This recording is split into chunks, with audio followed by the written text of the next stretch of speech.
Hello guys, this is your friend and we are back with a new fanfic.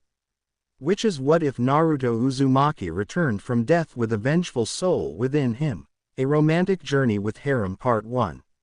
And if you enjoy this fanfic then please press the like button and subscribe to my channel for more fanfic like this. And now let's start the fanfic. Excuse me, sir, you are resting on the herbs I need. Ocean blue eyes opened drowsily at the sound of the voice coming from above him, and once they focused, the sight of a pale girl, no older than himself, was staring down at him. Uzumaki Naruto had just spent the entire night trying to walk up the bloody tree he was currently leaned upon, and while he succeeded, he was plumb tired from it. Naruto's face heated up from how pretty the girl was. Her chocolate brown eyes seemed to shine with warmth unfamiliar to him, and add to the fact her onyx black hair was cascading around her shoulders, the bright green leaves from the trees behind her, and the beams of sunlight coming through said leaves, he thought he had died and gone to heaven. Wow, your verse is very beautiful, Naruto stammered out, the blush on his face darkening significantly. The girl's face tinged pink from the compliment. Gee, thank you Shinobi-san, she murmured, tripping up on her words, clearly taken by surprise by the compliment, but then she smiled. Naruto laughed nervously and raised up from his resting spot and stretched out his limbs. So, what are you doing out here all by yourself? Naruto asked after he lowered his arms. The mysterious woman explained that she was getting herbs for her wounded father. Well then, how about I help you out? No sense in leaving someone as beautiful as you to handle this alone, Naruto stated with a kind smile on his face, which caused the girl to return his smile shyly, pink returning to her cheeks. What is your name? Naruto pointed at his own chest with his thumb and said with a proud tone, I am Uzumaki Naruto, Konoha shinobi and the most unpredictable being on this planet. And what is your name? The female merely smiled up at him and said, Haku, Haku is my name and I'm just a simple flower girl from Wave Village of Wave. Timeskip. 1 day later. Pav. Uzumaki Naruto. Why did you become a shinobi, Naruto-san? Naruto glanced at Haku's curious face. The two of them were currently sitting on the edge of a dock when Haku decided to ask this question out of the blue. Naruto opened his mouth to give her the standard answer he gives anyone that asked that question. So I could become the Hokage. That way, everyone would have to acknowledge me. But Naruto closed his mouth and stared out at the ocean before him. At first, that was his reason. He wanted to become a shinobi and then the Hokage because he was tired of being ignored and being treated as some freak. He knew the reason why everyone treated him this way now, but that didn't mean anything to him. He wanted to prove that he was not the Kyuubi no Kitsune to Konoha, and that is why he was a shinobi. But now things were different. He still wanted to be acknowledged by his village, but now that was no longer the driving point of his shinobi career. But what was his reason if not that? I honestly don't know anymore, Naruto replied with a small sigh leaving his lips. At first, I just wanted to be seen as me, instead of the outcast of my village, but lately, I just feel lost. He saw Haku frown from the corner of his eye and silently, he felt her soft hands touch his face before they turned his head to face her. Naruto-san, don't you have someone precious to you? Someone that you would be willing to fight and to die for? Haku asked softly. Naruto narrowed his eyes in thought before he replied, well, not really, I'm the outcast in my village. Everyone hates me for something I couldn't control, I don't really have anyone to fight for. Let alone die for. He could tell that Haku was not pleased with his words, but he was being honest with her. Sure, he had some friends, but they weren't really there for him when he needed them. And one could say Iruka or Konohamaru, but Iruka could always defend himself and Konohamaru was the Hokage's grandson. They didn't need anyone fighting or dying for them. Naruto-san, maybe that is why you feel lost. You feel as if you don't have a purpose, Haku stated to him gently. Naruto nodded at this, finding truth in her words, but then he asked, "Then can you help me find my purpose?" Haku seemed stunned by this question, but he then watched a tender smile form on her face. "I'll be glad to assist." Village of Wave. Timeskip 4 days later. Uzumaki. Naruto. Naruto was walking around Tezuna's village with a large grin on his face. It had been 4 days since he met Haku, and so far, he had found himself really liking her. The two would meet up every day in the forest to collect herbs for her father and just talk for hours on end until his sensei and teammates came wandering out to start their training. He found himself telling her of all of his friends and fun times he had in Konoha, and each time he managed to get a laugh from her made his heart skip a beat. But while everything was going well for the two of them, Naruto still hadn't found that purpose Haku said he was missing. "I won't give up hope though. I'll find my purpose sooner or later," Naruto said to himself with a grateful smile on his face. But that's when he happened to come across Haku handing out soup to some of the starving children in the village. Naruto watched her for a few seconds, clearly touched by the sight, and decided then and there to do something special. That's when Naruto noticed a large amount of many kinds of flowers growing in front of a long-abandoned home and quickly went to work in pulling them out of the ground, cutting the roots off with his kunai. He hid the modest-sized impromptu bouquet behind his back and walked up behind Haku and said, "Hey." He watched as Haku jumped and instantly turned around a lot quicker than a regular girl should, but then when she saw him, Haku huffed and exclaimed, "Ah. Naruto-san, you scared me." Naruto smiled while Haku glared at him with a small pout. "Sorry, Haku-san, I couldn't help it. I don't get to scare people often," Naruto replied with a large grin on his face and a chuckle. He saw that Haku was about to speak, so without warning, he pulled the bouquet from his back and said, "For you." He saw Haku's eyes widen in shock at the flowers while all the children around them began to giggle and whisper amongst themselves about this turn of events. Wow. Naruto-san, what is this for?" Haku asked him softly, her face red. "Well, I saw you feeding these kids and I decided you deserved something nice for doing it," Naruto replied with an earnest smile on his face. Haku gingerly took the flowers from his hands and held them in her arms, clearly unable to reply briefly before she said, "Thank you, Naruto-san. I didn't do this just to get a reward, I did this to be able to help these starving people. It was the right thing to do." "I knew that, Haku-san, but still, I wanted to give you something to show my appreciation for you doing this," Naruto replied before he muttered, "I just wish someone had done this type of thing to me sooner." He knew Haku had heard his mutter due to the sadness that appeared in her eyes, but before she could commit, Naruto masked his own sadness with a large smile and said, "Move over, I'm going to help. No sense in leaving a pretty woman to do this all alone." Naruto realized right then and there that making Haku blush was going to be so much fun. Village of Wave. Timeskip 1 week later. Uzumaki. Naruto, it's nice of you to walk with me on this night, Naruto-san, Haku told him with a small smile on her face, her hands clasped behind her back while Naruto's hands were comfortable in his orange jumper's pockets.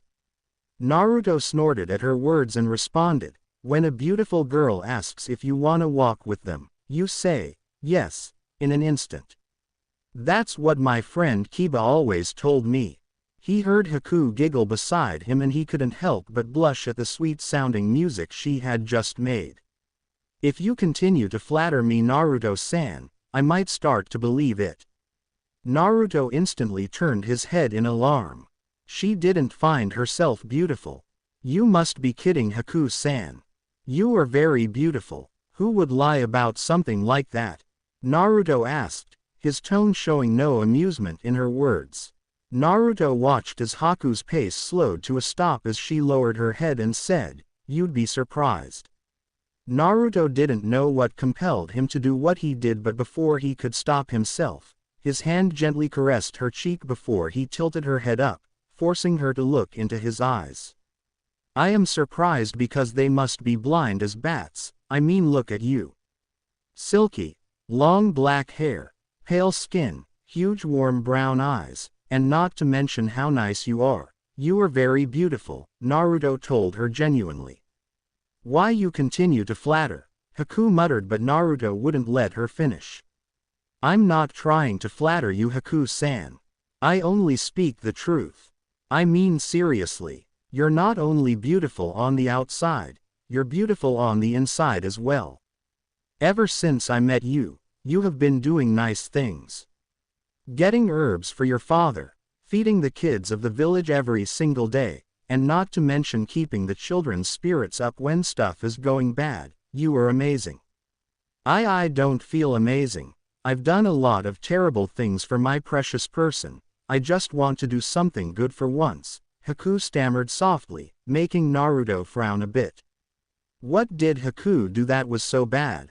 Naruto shook his head. It didn't matter to him what she had done in the past. She was trying to make up for it now, and that was all that mattered. Hey, it doesn't matter. You did some bad stuff in the past. I don't know how bad it was, but you being here and doing good is all that matters, Naruto said with a gentle smile on his face. Naruto could see how grateful she was for his words in her eyes, which were now shining with unshed tears of happiness. Thank you, Naruto-kun, Haku whispered before she leaned up and kissed his cheek, making the blonde blush wildly, but he could not wipe the smile from his face. It's no problem, Haku-chan. Now come on. I can't wait for you to meet my team, Naruto murmured softly before he and Haku started to walk back toward Tezuna's house. But this time, Haku's hand slowly grasped his own, causing him to look at her with a large grin on his face, which she returned with a shy smile. But as he looked at her, he felt something in his heart shift to unknown territories. But what did this mean? Village of Wave timeskip 2 weeks later. Uzumaki Naruto. And that's the last bowl of soup for today, Naruto said with a kind smile on his face as he handed over the final bowl to a small little girl in torn clothes. The little girl took the bowl and gave Naruto a small hug around his waist and said, "Thank you, Whisker-kun." Naruto smiled and patted her head gently. "It's no problem at all. Gotta keep my favorite gal well fed." The little girl's face lit up like a Christmas tree when he uttered those words, and with another hard hug, the little girl ran away, leaving Naruto and Haku alone. "You are too sweet, Naruto-kun," he heard Haku say from behind him. Naruto turned around and faced the smiling Haku and smiled at her words. "Aw shucks, I just wanted to bring some light to her day." "I'm glad it made her happy," Naruto replied while leaning on the wooden stand that Haku had created. He noticed a wide smile overcome Haku's, and it made a gentle smile appear on his face. "It seems it has made you happy as well," Naruto noted. "It does. These children have seen so much pain and suffering. To be able to brighten their day as you did makes me uncontrollably happy," Haku replied as she sat down and leaned on the other side of the wooden stand. Naruto remained silent for a few moments, his eyes gazing at the unfinished bridge that was nothing but a silhouette against the setting sun. She was right. These children had seen nothing short but pain and suffering when they were only supposed to know happiness and fun, and it wasn't just the children. Everyone in this village deserved to be happy, but instead, the ruthless tyrant had snuffed out their hope, their dreams, and for what? Money. Power. It didn't matter what the reason was. "Haku-chan," Naruto said suddenly, catching the attention of the girl across from him. "I realized what my purpose is, why I want to stay a shinobi." From the serious look in Haku's eyes, he could tell that he got her attention, and that alone gave him the strength to continue. "This village has been suffering because of Gato and his army, having to bend to his rules and live under fear. And for those who refused, like Kazuma, were killed to set an example." Naruto turned away from her to gaze at the unfinished bridge and said with a soft tone, "Despite him being a shifty old drunk, Tazuna was the only one brave enough to want to see this village shine with hope and love again. He, and all of those who are building that bridge, are fighting against Gato to bring light back to this place. Despite the dangers, the purpose I had before was selfish and only benefited me, but now, I want to be that light. Naruto then turned back to Haku, who had a mixture of happiness and sadness on her face, and said, I want to be the light that ends the suffering, not only for this village or even my own, but for the world. I want to be the light that shines even through the darkest of nights. That is my purpose. That is a wonderful purpose, Naruto-kun. I'm proud that you took up such a noble purpose, Haku said to him softly. Naruto blushed at her words and gingerly took her hands into his and said, but I can't do it alone. I want you to help me bring that light as well. Naruto knew Haku was surprised by his words, but instead of a look of happiness, Haku lowered her head and whispered, I don't think I could be the light you want me to be. Naruto saw a small tear escape her eyes and trail down her cheek, and slowly, he brought up his left hand to wipe it away with a small frown on his face. Anyone can do good in the world, Haku-chan. It doesn't matter what happened in the past, Naruto told her gently. He watched as Haku looked up at him with a mixture of fear and hope in her eyes as she asked, do you really think so? Do you really think I could be redeemed for all the pain I've caused? I do, Naruto replied instantly, brushing away another tear that strayed from her eye. Haku gave him a breathtaking smile that made his heart skip a beat, and that was when he realized the answer to another question Haku had asked. Naruto-san, don't you have someone precious to you? Someone that you would be willing to fight and to die for? I think I do, Haku-chan, and it's you, Naruto thought to himself before he took the plunge and pecked her lips softly. He felt her body seize up with shock the moment his lips connected with hers, but before he gave her the chance to do anything, he pulled away with reddened cheeks. Neither of them said a word for what seemed like a lifetime before he noticed that a soft smile began to form on her face, and just as he did before, she leaned up and kissed his lips, returning his affections. Village of Wave timeskip 1 week later. Uzumaki Naruto. Haku-chan, I won't be able to help with the food stand tomorrow, Naruto whispered sullenly as he stared up at the crisp clear night sky, a frown on his face. Haku, who had her head resting on his shoulder and her hand in his, remained silent. Despite only knowing her for 2 weeks and some change, he was able to read her like an open book, and he could tell she was really upset about something. She had been like this since the moment she showed up, and no matter what Naruto said or did, she wouldn't open up to him at all. So instead of waiting for her to respond, Naruto whispered, I should be glad you know. When that scroll was delivered, my team was excited because all of this would be over and we would finally be able to go home, and yet, I'm not happy at all. Naruto sighed as he felt Haku's grip on his hand tighten, but that didn't stop his words. You have no idea how happy I have been here. Sure, I miss Konoha, but here, I didn't feel like I wasn't wanted. Everyone, from the adults that joked around with me while my clones and I worked on the bridge, to the little kids that we fed, to you, all of you guys have been amazing to me, but once we defeat Zabuza and his partner, I'll have to leave here, leave you. It was then that Naruto felt Haku move away from him in order to stand on her 2 feet, still completely silent. For a moment, he thought he had said something wrong, that he was going to scare her away, but when he saw her shoulders shaking and heard a sob leave her lips, he knew he had said the wrong thing. But as he stood up after her, Haku said, I don't want you to go tomorrow. Naruto felt his heart clench up at how upset she sounded, but Naruto knew that this conversation would only get worse, so he had to power through it. I can't let my teammates down. They need me there, Naruto responded, his hand reaching out to Haku's shoulder, but the next words she said stopped him cold in his tracks. You don't understand. I don't want to fight you. Haku, what do you mean by that? Naruto questioned. clearly not understanding what she was trying to say. Fight him. Why did she not want to fight him? Tomorrow, he would be fighting Zabuza and his partner. What did she have to do with it? No, Naruto whispered, her words finally hitting him. Please, don't tell me, Naruto gasped out, his heart aching in both sorrow and terror as he stared at Haku's back. I have done a lot of bad things for my precious person, Haku started, without turning back to look at the genin. Zabuza-sama took me in when my real father killed my mother and tried to kill me because of my Kekkei Genkai.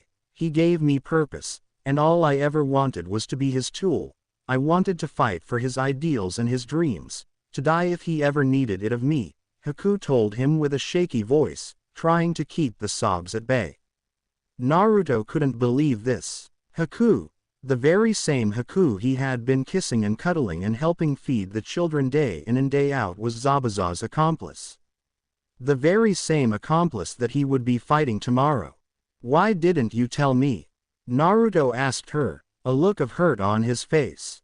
Haku turned around to reveal the tears pouring down her face, causing Naruto's face to morph into a frown.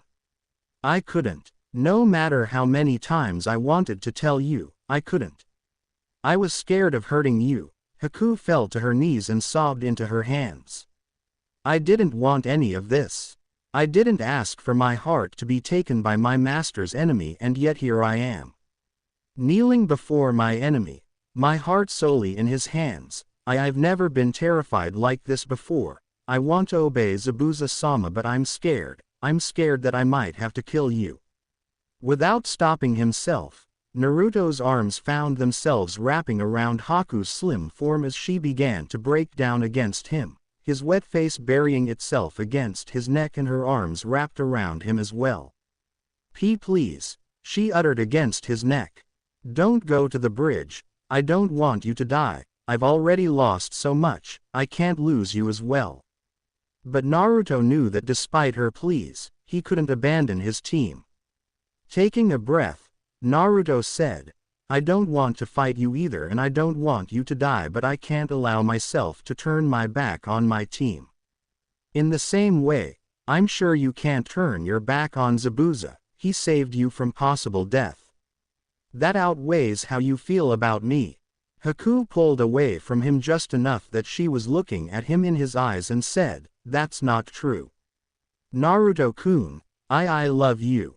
I hate myself for feeling this way, but I do. You have made the past 2 weeks colorful compared to how dull my life had been before. Zabuza gave me a purpose, but you gave me love I thought I would never have. Naruto laughed sadly and replied, And my luck couldn't have been better. I finally find that person I would risk it all for before I have to fight her. I don't know what to do anymore, Haku-chan. I can't abandon my team, but I can't fight you. I can't fight the person I love. It seems fate wants this to happen, Naruto told her with a broken look on his face. Then, if this is our fate, then I want us to be together, to be one, at least this one time, and not a second later. Naruto found her lips claiming his in a hard, desperate kiss. Naruto was blown away by his first kiss. Sasuke will never count, but he returned the kiss to match her desperation. Naruto then found himself falling to the ground with Haku on top of them, and then everything became a blur filled with the sounds of breathy moans, intense emotions, and feelings that neither of them thought they could ever have. And by the end of this rush of wild emotions, the forms of Naruto and Haku rested side by side, their arms wrapped around each other and her head resting against his chest.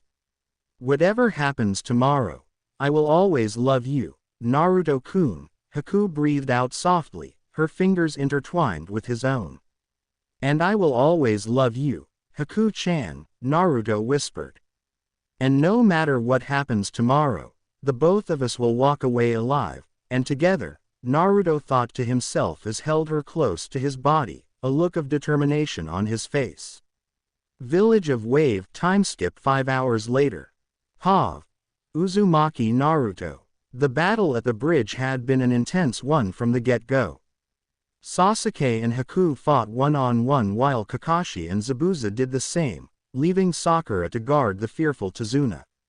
Sasuke had awakened his dojutsu, the Sharingan, and actually had an edge against Haku until she used her Kekkei Genkai to form the demon ice mirrors around him. It was then Naruto leapt into the fray. The intense battle between Sasuke and Haku had suddenly become more somber and heartbreaking as Haku said, "You have arrived, Naruto-kun.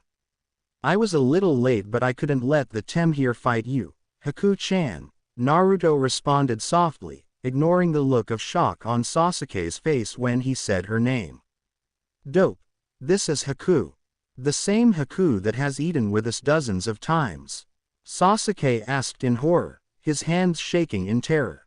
"The very same Tem, but you no longer need to fight her, I will take over from here," Naruto replied, his gaze leaving Haku's to glance at his teammate. "I don't even want to know how this came to be but I can't leave you here on your own, Dope," Sasuke said as he tugged a Senbon out of his arm before he added, "She's too tough for even me to deal with alone, let alone you."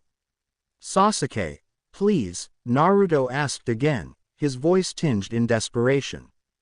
Sasuke seemed to get the hint, plus Naruto actually said his name for once, telling him how serious this was and made his way out of the mirrors, and to his surprise, Haku actually let him out of her jutsu.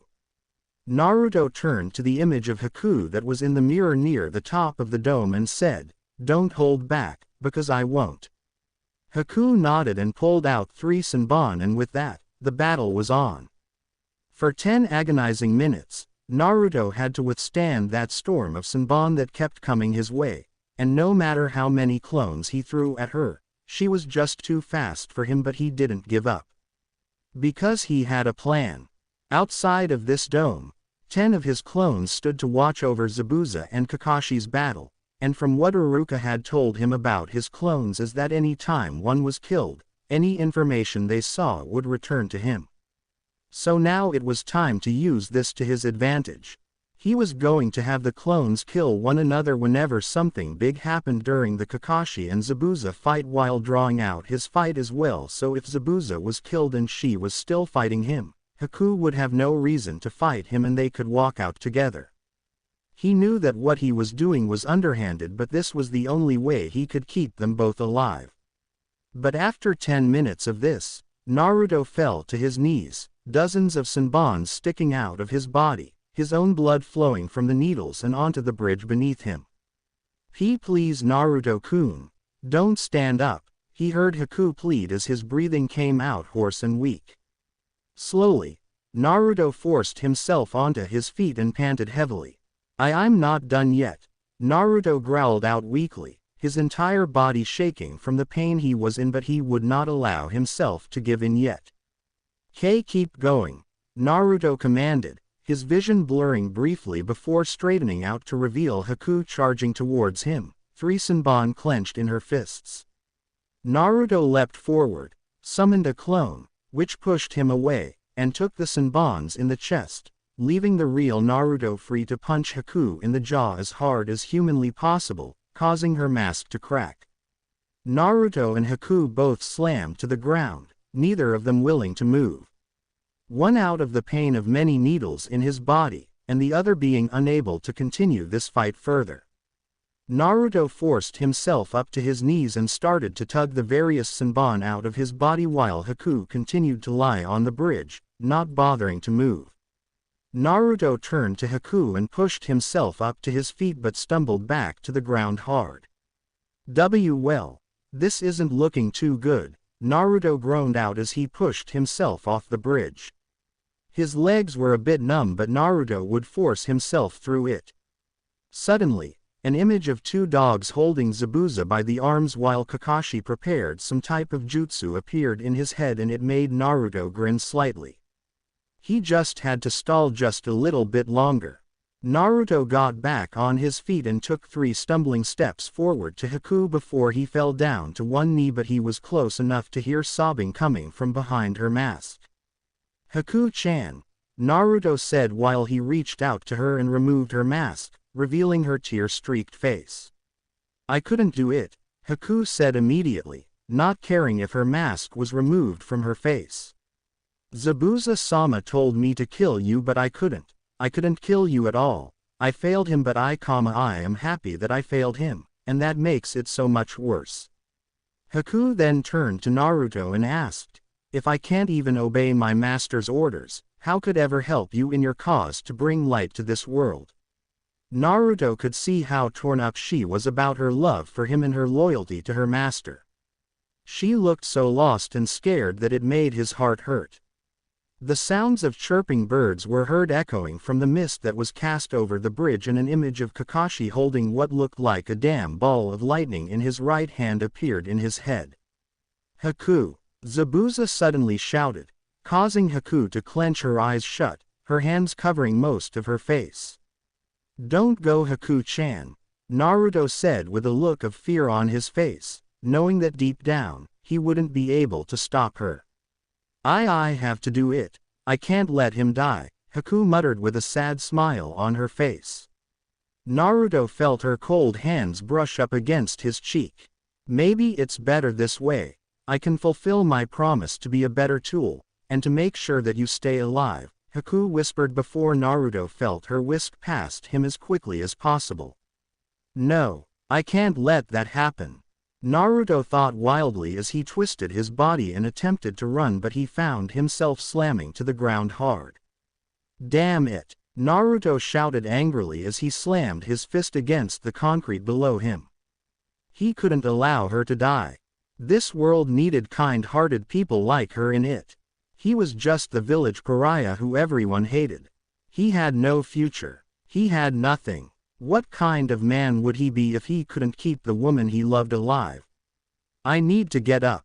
Naruto screamed as his fist slammed against the ground again, anger continuing to pour into his veins. He needed to get up as soon as possible, and nothing, not even his own body, was going to make him quit. With a roar filled with raw determination, Naruto felt a fiery burst of chakra fill his veins. The Senbon that was trapped in his legs exploded from his body, and the numb feeling he had in his legs was no longer there.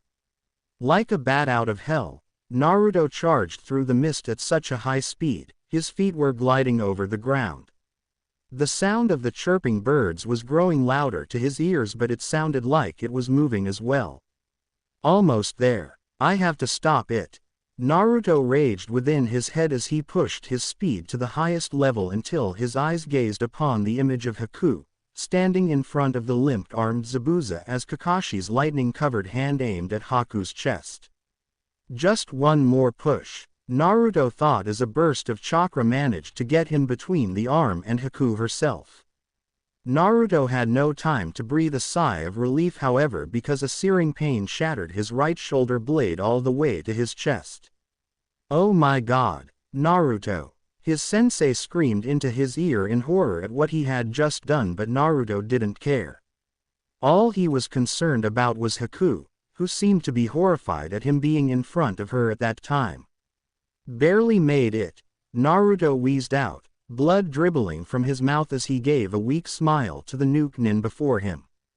Naruto then felt the arm within his body being forcibly pulled out of his body, forcing his body to fall back to the ground with a wet, disgusting smacking sound. No, Naruto-kun! Haku screamed in horror as she fell to Naruto's side, tears pouring out of her eyes at the fact that Naruto had taken the bullet for her. Why did you do this? She demanded angrily, her hands clenching his torn orange jumpsuit. Needed to do it, Naruto wheezed out weakly, his eyes trying to keep focused on the teen before him.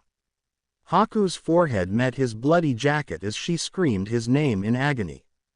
Naruto was grateful for the loud scream because he was just going to drift off. Kakashi, sensei, sorry, Naruto panted out, his eyes pupils fading in and out as he tried to stay as long as possible. Why did you do it, Naruto? Kakashi asked solemnly, unable to understand why he had done what he did. For the enemy to boot. Haku-chan. Love her, Naruto stated with a weak smile on his face, his skin now becoming pale. She, nay, needed to stay, alive. She was torn between her love of me and her loyalty to Zabu, za. Naruto-kun, why you selfless fool? Haku shouted angrily and helplessly as she looked at his bloody, pale face. My life is meaningless. I failed Zabuza-sama. I failed you. I am a failure in every meaning of the word. Why sacrifice your life for me? A worthless tool. Why Naruto-kun? You deserved your life more than I ever did. Haku would have continued to rant if not for Naruto placing a hand on top of her head, causing her to stop speaking immediately. What good would I be, if I let my precious, son die? Naruto breathed out with a smile before he leaned his head back and let out a final breath. The last thing his eyes laid upon was the blue sky above. Unknown location. Hav. Uzumaki Naruto. What good would I be, if I let my precious, son die? Naruto breathed out with a smile before he leaned his head back and let out a final breath. The last thing his eyes laid upon was the blue sky above. Hearing the water crashing around him as he lay on the wet sand beneath him, Naruto opened his right eye and groaned in pain, forcing his body to cooperate with what he needed by getting to his feet. Rising to his feet, Naruto was surprised to feel that the injuries he sustained from earlier were no longer there, but as he truly looked around, he felt something was wrong with this scene. While the sun itself was glowing a faint fiery orange in the middle of the sky color itself was a midnight blue, but the stars above were also fiery orange. It was like staring at fireflies. He had to admit, despite knowing something was wrong, he enjoyed the sight of the world around him. The lake was crystal blue and the sand beneath his feet was white and not too hot, and the island itself was very lush and green. But where am I? Naruto asked himself. You are in my domain, Uzumaki Naruto. Hearing the unknown voice, Naruto turned to see a man with medium-length black hair along with a medium-sized beard, but the thing Naruto noticed the most was the yellow and black garb that the man wore. Come, join me in having some tea, the man told him, motioning the genin over with a motion of his head. Naruto walked over to the sitting man and sat down across from him and said, Thanks. I didn't want to stand there too long. The man chuckled and poured Naruto some tea, which Naruto accepted and sipped. It tastes good, Naruto said with an approving smile on his face. It should. It was my mother's recipe, the man responded with a small chuckle. But I have wasted enough time. You are in the realm between the living and the dead. Ah, I see, that's not easy to hear, Naruto replied stoically. He really didn't know how to respond to knowing he was close to both life and death. So, what's keeping me alive? Naruto asked softly. The demonic entity within you is working hard to save you. I must give it credit. It does not want to die, the man responded with a small shake of his head and a chuckle. Well, at least it's good for something at least, but that also answers my question. I was going to ask if you were the Kyuubi. The man laughed at this and shook his head. I am a different being altogether. I was not aware that I would find myself in this position after a large percentage of my soul was recycled into yours. Explain, Naruto said with a stare. Yes, I shall, the man said as he stood up and looked at the sky. My name is Hisashi Hanzo, and during my time alive and undead, I went by another name. My name was Scorpion and I, Uzumaki Naruto, am the remains of your old soul. Naruto stood flabbergasted at the news he just received. I'm sorry. Did you say you were a part of my soul? Naruto exclaimed. The man nodded, clearly amused despite the situation they were in. Can I get some sort of explanation, please? Naruto requested with a stare. Because today has been a lot and this is just... Oh boy. I understand what you mean all too well, the man said as he stood up and looked at the sky. My name is Hisashi Hanzo, and during my time alive and undead, I went by another name. My name was Scorpion and I, Uzumaki Naruto, am the remains of your old soul. Naruto had heard a lot of things in his life, but this was a new one. This man before him stated that he was his old soul, but that shouldn't be possible. How can that be possible? Naruto asked with a distrustful gaze at the man before him. I was always told that every man has a soul unique to him. Hanzo nodded in agreement, then said, and that is true, Naruto, but what you don't know is that there is a balance. For every life that ends, another begins, and whenever a new life is born, a new soul is created along with it. While the life that ends has two destinations, the heavens are to the netherrealm or hell as you know it. Hanzo crossed his arms and began to explain.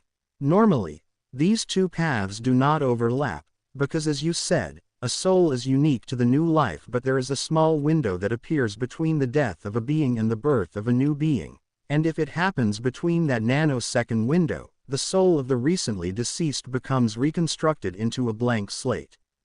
At least, that was what should have happened. Naruto quirked an eyebrow, clearly wanting the man before him to continue. When I passed on, my soul was reconstructed into your own, but somehow, I remained dormant deep within the recesses of the soul, until now, Hanzo told the youth, a troubled look on his face. And, well, that is something, but you looked troubled about it, Naruto noted.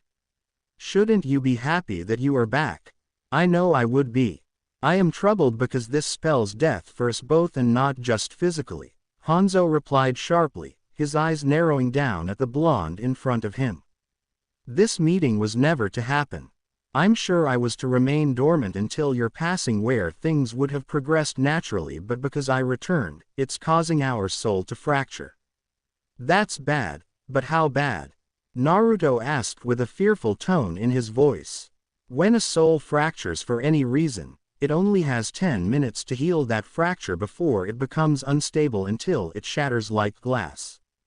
When that happens, the very existence of that being is wiped from the memory of every living person that being has ever met, but what happens to the shattered soul remains a mystery, Hanzo replied with a stoic tone.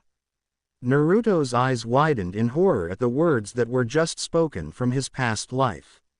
Not only was this causing his body to die quicker, but if that did happen, they would be erased completely. That can't be. You said that a soul goes to heaven or hell. Not erased, Naruto shouted, panic written across his face. Yes, I did. A soul, meaning one. When I was awoken, our soul split in half to accommodate my consciousness, and a body cannot operate with a fractured soul, Hanzo replied instantly. But what about the Kyuubi? It's a living, breathing demon inside of me. It has a soul. Can't it heal us enough for this to not happen? Naruto exclaimed. The Kyuubi, although she has limitless amounts of chakra that can perform many miracles, her chakra cannot heal a fractured soul, nor can her soul fill in the fracture, Hanzo answered as his eyes gazed at the sky above. It seems the shattering is starting, Hanzo cryptically noted. Naruto followed Hanzo's gaze to the sky, and the first thing he noticed was that the orange sun that was previously in the sky had become pitch black, and within it was white spider web cracks within it. And those cracks were spreading. So there is nothing we can do then? Naruto asked, overwhelming sadness filling his heart as he watched the cracks slowly making their way from the sun and onto the sky around it. We're stuck watching ourselves being sent to oblivion. Hanzo remained silent for a few moments before he said, not quite, there is one thing we can do that can fix this. Naruto's hopeful eyes latched onto the man, his voice almost quivering as he asked, how? How can we stop this? Hanzo remained silent for what seemed like several lifetimes before he turned his head to look at the blonde. The only way we can fix this is to become one once more. Gee, that's it. That sounds very simple. Do I have to fight you or something? Naruto asked, his voice now stronger than it was before. Hanzo shook his head slowly, dashing Naruto's hopes. What I mean by, to become one once more, it doesn't mean as fighting for control. In fact, fighting would only hasten the fracture, hence why I did not fight you immediately upon awakening. If that wasn't the case, you would be dead right now, Hanzo said with a wry smirk on his face before he became serious once more. Now that my consciousness has returned, it brought forth everything I was. My abilities, my skills, my personality, and my memories, Hanzo explained before he looked away from the blonde. I introduced myself to you as the remains of your old soul, but that is no longer true. I am now half of this new soul and you have become the same. If we combine, we will no longer be Hisashi Hanzo and Uzumaki Naruto. We would become a new being altogether, Hanzo finished, his head lowered to the ground. Naruto merely shrugged and stated with an airy tone, that shouldn't be too bad then. I mean, you seem like a somewhat normal guy. How bad could your past really be? The moment those words left Naruto's mouth, Naruto felt something in the air change. It was as if the heat was turned up in the entire area. You don't know the words that you speak, Hanzo gravely whispered, his back turned to Naruto, who was confused by the older man's words. The heat around the area spiked up tremendously after Naruto spoke, and for a moment, Naruto was confused. Where was this heat coming from? Just then, small amounts of fire particles began to rise into the air around Naruto and Hanzo, making the former look in alarm. Naruto didn't know what was going on, but from the way it looked, it was like they were rising from hell itself.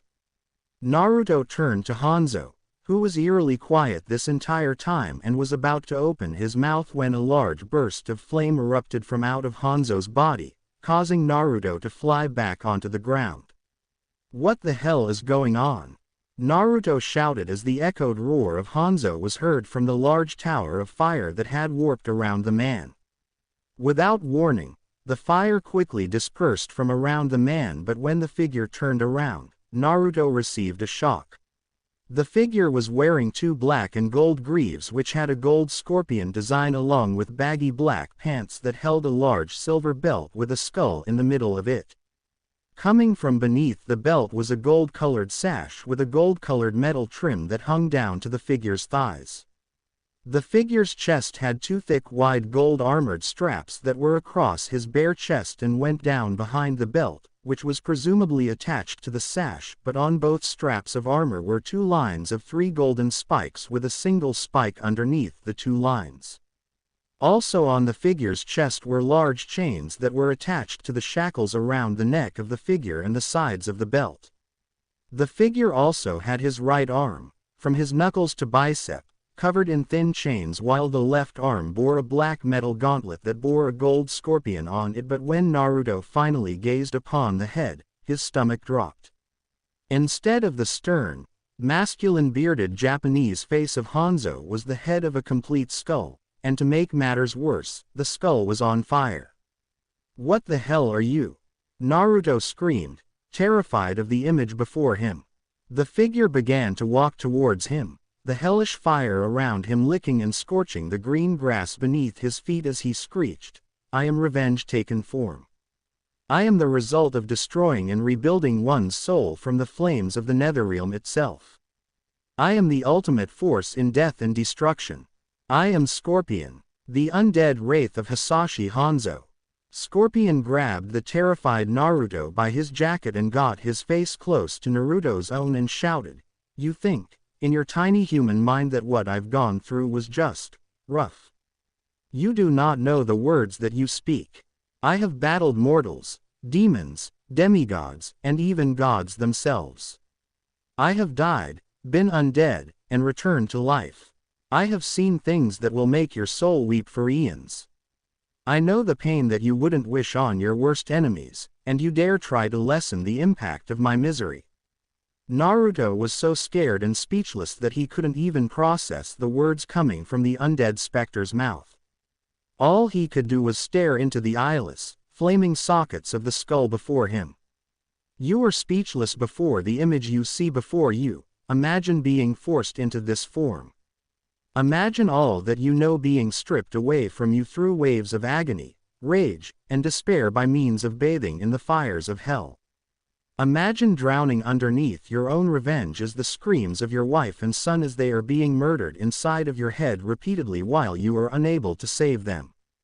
I can't. Naruto screamed out, tears streaming from his face from both fears of the warrior before him as well as the pain coming from the echoing voice attached to said warrior. The skull laughed darkly and replied, "You will," and with those words, the world around Naruto was enveloped by the hellish storm of flames, but instead of being burned, Naruto found himself falling through the memories of Hanzo, Scorpion.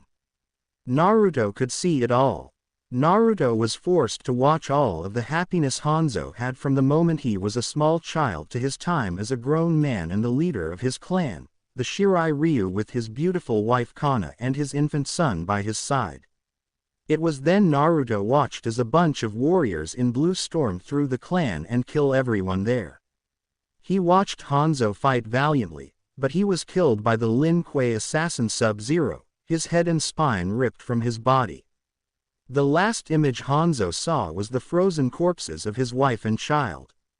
Naruto then watched as Hanzo was tortured and tormented for ages until the necromancer Quan Kai twisted and shaped the broken soul of Hisashi Hanzo in the flames of the Netherrealm to give birth to Scorpion, all while promising the spirit by helping him gain his honor and avenge his fallen clan and family.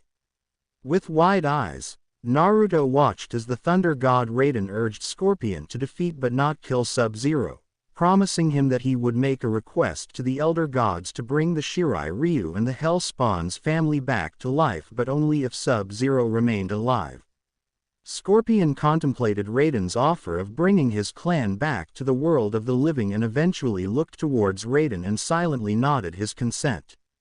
Scorpion was finally confronted by his rival, Sub-Zero, who showed great disrespect to Scorpion and his clan's memory, which enraged Scorpion, who immediately took both of them to the Netherrealm, where they engaged in combat.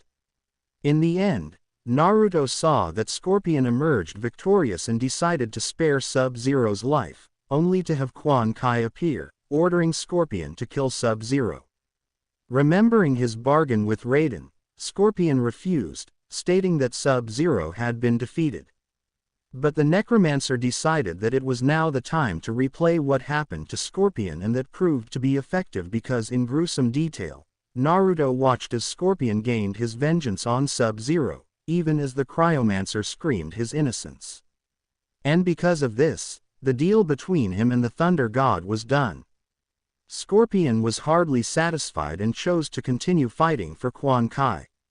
Naruto spiraled through the years of horror that Scorpion had caused in the name of the necromancer who had molded him, and all that Naruto felt while he watched Hanzo's life up until his final death was nothing short but violence, loneliness, self-loathing, and it was hitting a huge target in Naruto's heart. Despite the bright spots in Hanzo's life, such as Takahashi Kenshi talking him out of suicide and training his son, Takahashi Takeda, Hanzo always remained alone until his dying day, and that was a fate that Naruto wouldn't wish on anyone. Suddenly, the flames around him faded away, to reveal Hanzo in front of him instead of Scorpion, but the man seemed to have a look of concern on his face.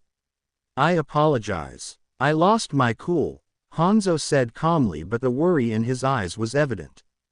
"And no, don't be," Naruto softly said, trying to shake the ACH in his heart.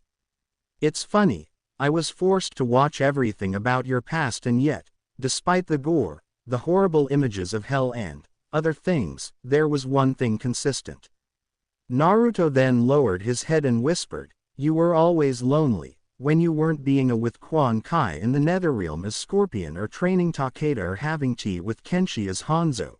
You always sat there, all alone, mourning your wife and your son and loss of both iterations of the Shirai Ryu. You died that way." Naruto's voice seemed to waver in sadness as he added, "The minute you died, I was born and I was alone. Both my parents died during Kyuubi's attack before it was sealed inside of me. I don't have any family or clan. I really don't have friends that would stick with me through thick and thin. Up until recently, All I had were dreams of having a family with me. I guess what I'm trying to say is that, I'm sorry that I insulted you by making light of what you've gone through, and that you aren't alone. But as soon as Naruto said those words, he truly began to think that maybe he didn't want to go through with this after all. Would it honestly be so bad for everyone to forget about him? No one really cared if he was around in his village, and no one really wanted to be his friend. He was truly alone in this world, and seeing Hanzo's memories only amplified that loneliness. If he were to die and his soul shattered, his village would forget all about him and just think that the Kyuubi had died instead of being sealed away inside of him. And not to mention, instead of his birthday being a day of mourning and a day of chasing him down and trying to hurt him, Konoha would throw parades to celebrate. And who knows what would happen to the Kyuubi if he died. He didn't know if the Kyuubi would die as well or just be sent back to hell, but she, from what Hanzo said about her, would still be gone from this realm. It just felt as if everything good would happen if Naruto had just died. Seemingly unaware of Naruto's bitter thoughts, Hanzo lowered Naruto to the ground and softly chuckled. Thank you, Uzumaki Naruto. I just wish that taking you down my memories didn't cause the degradation of our soul to speed up 7 minutes, Hanzo said as he motioned to the sky above them. The entire sky was now right, and small pieces of the sky were falling down to the ground sporadically. How? Naruto harshly yelled. That is my fault. Letting Scorpion take control burns my soul's energy. It always has. Because of our situation, it burned our time as well. We only have 3 minutes left, Hanzo replied through his aggravated sigh. Okay, so tell me something. You said that we will merge completely, right? Will it hurt? Naruto asked as he faced the clan head of the Shirai Ryu. I won't lie to you, it will hurt. Despite being human during the end of that war against Shinnok, the hellfire of the Netherrealm still coursed through my veins. When we combine, it will rebuild you from the ground up, but it will feel like your very soul is burning in a lake of lava, Hanzo answered. Well, that's great, Naruto sarcastically muttered. While he was pretty shaken by what he had seen, Naruto couldn't allow himself to die here. There was too much he had to do. So much he had to say. Not just to his team, but to Haku. The reason Naruto was going through all of this in the first place. Naruto knew that from their night together and from her struggle during their battle to obey her master by not wanting to hurt him. And he remembered how heartbroken she had looked when he took his sensei's attack. She looked as if her entire world ended when he faded away. He had a chance to go back and make her happy. And that was more than enough for him. With a steel resolve, Naruto gave a small smirk and told Hanzo, I don't think that will be any problem, Hanzo. I actually expected that could happen considering us merging everything. I do have to say, being reborn by the flames of hell, talk about something I never expected to say in my lifetime. Well, any other side effect that could occur? I don't know, Hanzo answered. You don't know? Naruto asked, stunned by this admission from Hanzo. Hanzo sighed at this and said, despite learning all of this from Ermac after Kenshi converted him to our side and then Raiden moments before it all ended, I never got into the specifics. I never thought this could happen at all, but I do know this. When we merge, every last detail about us will come together. Now I do not know if my personality will overpower yours or vice versa. All I know is that if we don't do this now, we will never get another shot. Hanzo then held out his right hand and said, it's time. I don't think shaking hands will solve anything, Naruto said with a blank expression. At that moment, Naruto felt the return of the intense heat returned along with the fire particles beginning to float up from around them, making Naruto a little wary, considering the last time this happened, he was looking at a flaming skull. I'm not holding out my hand for a handshake, Hanzo said with a serious look on his face. Naruto then saw a lick of fire shoot around Hanzo before an aura of fire formed around him. I'm preparing myself for the merging of our fractured soul. I don't know what will happen from here on out, but we will see this through, unless you'd rather back out now," Hanzo explained. "Truth be told, I don't like the idea of coming out of this as someone new, but it beats being erased from all existence and other unknown factors. Whatever happens, I get to see Haku-chan again. I get to keep my promise to her and the people of Wave, and that is all that truly matters." Naruto shouted and clasped his hand with Hanzo's outreached hand. The moment their hands connected, the fire roared to life around the two of them before making a full circle around them, but before the fire fully engulfed the two of them, the last thought running through Naruto's pure mind was, "Don't worry Haku-chan, I'm coming back to you, I promise." Kakashi had seen many things in his day. He had seen his father's dead body. He had seen the horrors of war.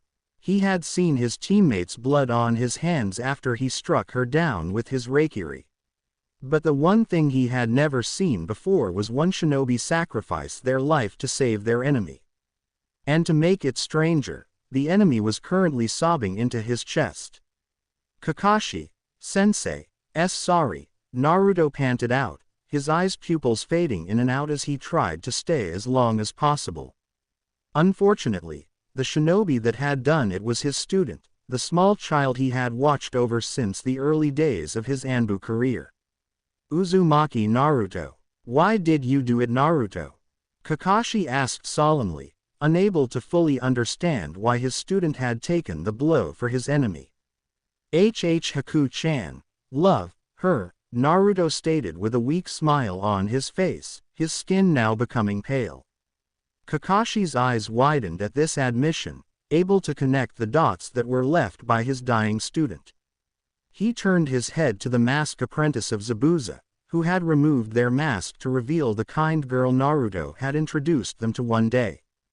Kakashi thought she was a pretty nice gal when his student shyly introduced her to him as if he wanted his approval. Which Kakashi found as cute. But now he was furious at the fact that the person Naruto spoke about endlessly was the one who had led to his student's foolish decision. She, nay, needed to stay alive.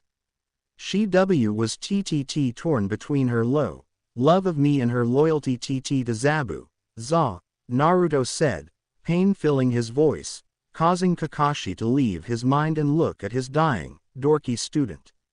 "Naruto-kun, why you selfless fool?" Haku shouted angrily and helplessly as she looked at his bloody, pale face. "My life is meaningless. I failed Zabuza-sama. I failed you. I am a failure in every meaning of the word. Why sacrifice your life for me? A worthless tool. Why Naruto-kun? You deserved your life more than I ever did." Kakashi was skilled at spotting liars. He was almost as skilled at that underrated art as his good friend, Mitarashi Anko, so seeing Haku's mannerisms and hearing her heartbreaking tone of voice told him that she was genuine in her feelings. But then again, she was working with Zabuza of all people, who possibly taught her how to lie so seamlessly, that she could even fool himself or Anko if they ever met. Kakashi watched as Naruto placed a hand on top of Haku's head, which caused her to stop speaking immediately and look up at him, her tears still flowing. What good wou would I be, if I let my precious, son die? Naruto breathed out with a smile before his head slumped back and his pupils faded away. Kakashi kneeled down and said a gentle prayer as he shut Naruto's eyelids for him, his own heart howling in sorrow. He had watched this child grow into the dorky genin he had been, and while he was unable to always be there, he always made sure that Naruto was protected as much as he could be without revealing the Hokage's favoritism to the youth. Kakashi could remember every birthday cake he had snuck into the youth's home and the random gifts he would leave when the boy was sad. He could remember sitting in his corner as Naruto decorated his home and on more than one occasion, held the child as he slept away the sadness he felt. No longer would Kakashi see those vibrant blue eyes staring up at him with some random ramen fact. No longer would he see his student become indignant about his height, no longer would he see his student's dream come true. He was gone. Kakashi's sorrow morphed into fury as his eyes fell upon the sobbing form of Haku and scathingly asked, "Is this what you desired?" Haku continued her sobs as if she hadn't heard his anger above her own sadness. And this only made the copycat shinobi angrier. But before anything could be done by him, the deep voice of Zabuza rang out. "Haku, I do not know what is going on, but we have a mission to finish." Once again, Haku continued on, making Kakashi pause. Naruto had said it himself. Haku was torn between obeying her master and her love for Naruto, which Kakashi didn't believe was true. But if she was actively ignoring the man she was willing to sacrifice herself for the now dead genin, there was something there. "Haku," Zabuza said, his voice coming out forcefully. "We have a mission to finish." "To hell with the mission," Haku shouted, shocking both Kakashi and Zabuza, but probably more Zabuza than himself. "Haku, do you know who you are speaking to like that?" Zabuza threatened with an angry scowl visible beneath his mask. Haku remained silent as Zabuza continued to speak, his voice thick with anger. "I am the one who took you in when you were just a small beggar on the streets. I trained you to be my tool and I command you to remove yourself from the dead shinobi." Kakashi watched as Haku kissed the lips of Naruto before she slipped on her mask, as if she was masking the fear of disobeying her master, and stood tall before she turned around and said, "Why, you're right. You found me after my father killed my mother and I killed him. You taught me all that you knew and put me through hell. You raised me to be an emotionless tool." Kakashi noticed that her voice remained gentle, almost sad as she revealed her past out in the open, but she continued before he could dwell on it further. "I followed you, at first out of obligation for you saving my life and giving me purpose, but soon, I started to look at you as a father, but all you saw me was as a tool." Kakashi saw an unfamiliar emotion behind Zabuza's eyes, but they quickly vanished, replaced by a cold, unflinching look. "That is what all shinobi is, Haku. A means to an end for anyone that needs us. You are no different." "Naruto thought I was different," Haku snapped, anger immediately filling her voice, which once again shocked Kakashi and Zabuza. "All he wanted was for me to be at his side to fight for the light of this world. Not as a tool, not as someone beneath him, but as his partner." Kakashi watched Haku's right hand rise to her chest, her head looking away from Zabuza as she whispered, "Naruto believed in me, despite all of the evil that I had done as your tool, he believed that I could help him. Even when I lost that faith in myself. And with him gone, I won't let his promise go in vain." Kakashi heard the pain in her voice as she spoke to the man she viewed as a father, and even more of it when she mentioned Naruto's passing and hearing that made the anger in Kakashi's heart die out. She was sincere about her feelings for him. There was no longer any doubt about it. "What are you saying, Haku?" Zabuza angrily whispered, Kakashi noticing that his enemy's eyes were glowing with the negative emotion inside them. "I'm saying that as much as I care about you, I can't allow you to interfere in my new mission," Haku said, her voice becoming stronger in Kakashi's ears. "I am no longer your tool. For Naruto, I will fill this world with light. Where no shinobi, no human should think of their fellow man as mere tools." Zabuza let out a scathing laugh at Haku's declaration and questioned, "So you are truly willing to leave my side over a brat you met in such a short amount of time? How foolish. The kid is dead. Do you think it matters that you keep his dream?" Zabuza leaned his battered body against the steel railing of the bridge and said, "The kid sure did brainwash you. He filled your head with such flowery, naive words and you ate it up like a damn idiot. Haku, you live in a world that is grim and dark. This world will swallow you whole and lead you to your death, like it did him. He died because he didn't want me to die for you." Haku responded, her voice coming out sad and yet enraged at the same time.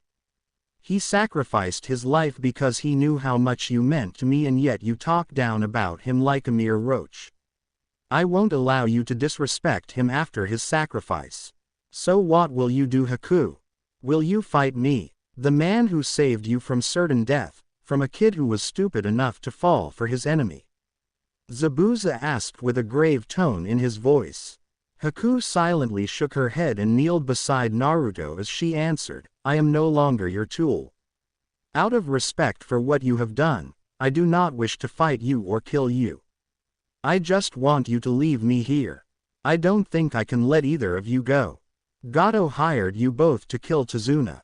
There is no way I will allow you two to go without knowing if Tazuna is safe, Kakashi suddenly said to the two of them, a confused frown on his face. Haku just abandoned Zabuza, and Zabuza hadn't blown up or gotten angry.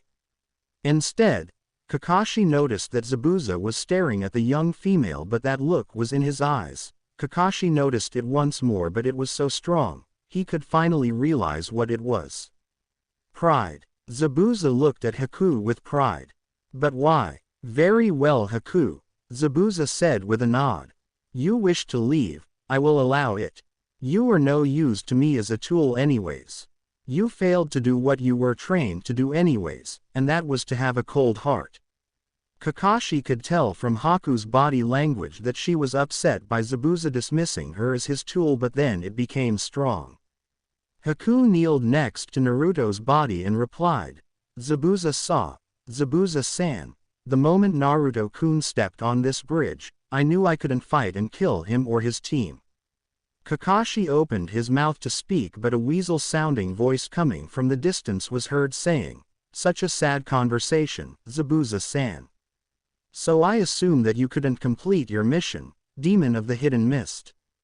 Kakashi watched as the mist dissipated, revealing Gato and a large band of thugs behind him, telling Kakashi that a double cross was coming for his enemy, and from the look of realization and then rage, Zabuza understood as well. So, the businessman grows a spine, Zabuza stated, a mirthless chuckle leaving his lips. I should have known it would come at a bullshit moment, but it seems when it rains, it pours, Kakashi muttered with a frown on his face, interrupting Zabuza. So you are the man we are here to stop. Expected you to be taller. Gato gritted his teeth, but then he smirked and replied, and I expected you and your rotten shinobi to be dead. But we can't all get what we want. Well, at least at the moment. Kakashi and Zabuza traded glances before the two narrowed their eyes at the smaller man as the latter said, you failed in getting rid of all but one of these maggots, so I have decided to terminate our deal, and allow a suitable replacement for you. He sounds so smug, Kakashi grumbled to himself as he narrowed his eyes, realizing he was becoming weaker due to the overuse of his Sharingan. So it seems you betray me. Good. I finally get to do what I planned to do from the start and kill you, Zabuza stated with amusement dripping from his voice before he asked, who is the fool that protects you from my blade? I am, a deep, almost echoing voice answered Zabuza's question.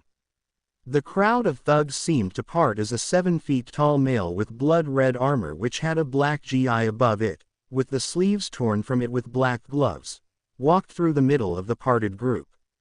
Kakashi noticed that the man has light brown eyes and his blood-red armor extended all the way to the bottom half of his face, covering it up. He also noticed that underneath the red armor, the man wore a white cloth that also covered both sides of his face and the top of his head. The mysterious man also wore a red conical straw hat which was known as a casa, which looked to be the same material as the red armor over the white cloth, and he also seemed to be wearing what seemed to be a bronze-colored ring around his neck which he wears over his red armor. Also, the armor covering his arms and torso is plated. But the main thing Kakashi noticed was that the man was wearing an Iwagakure forehead protector on a black cloth. Let me introduce Joki no Oni, Demon of the Steam, Han. A very powerful shinobi from Iwagakure no Sato, and he has taken on the mission of protecting me and killing all of you, Gato stated with a loud laugh.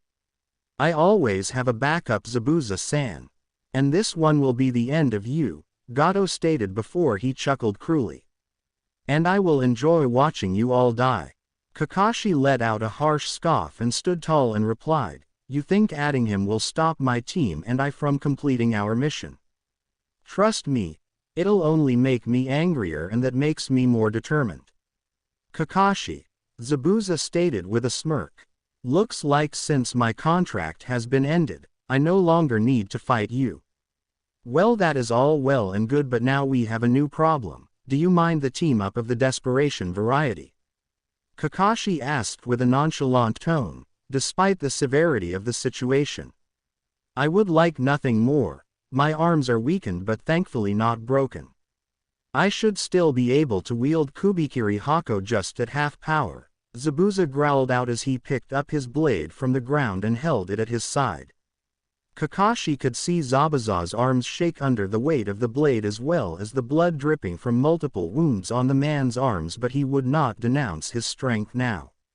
I will assist in this as well.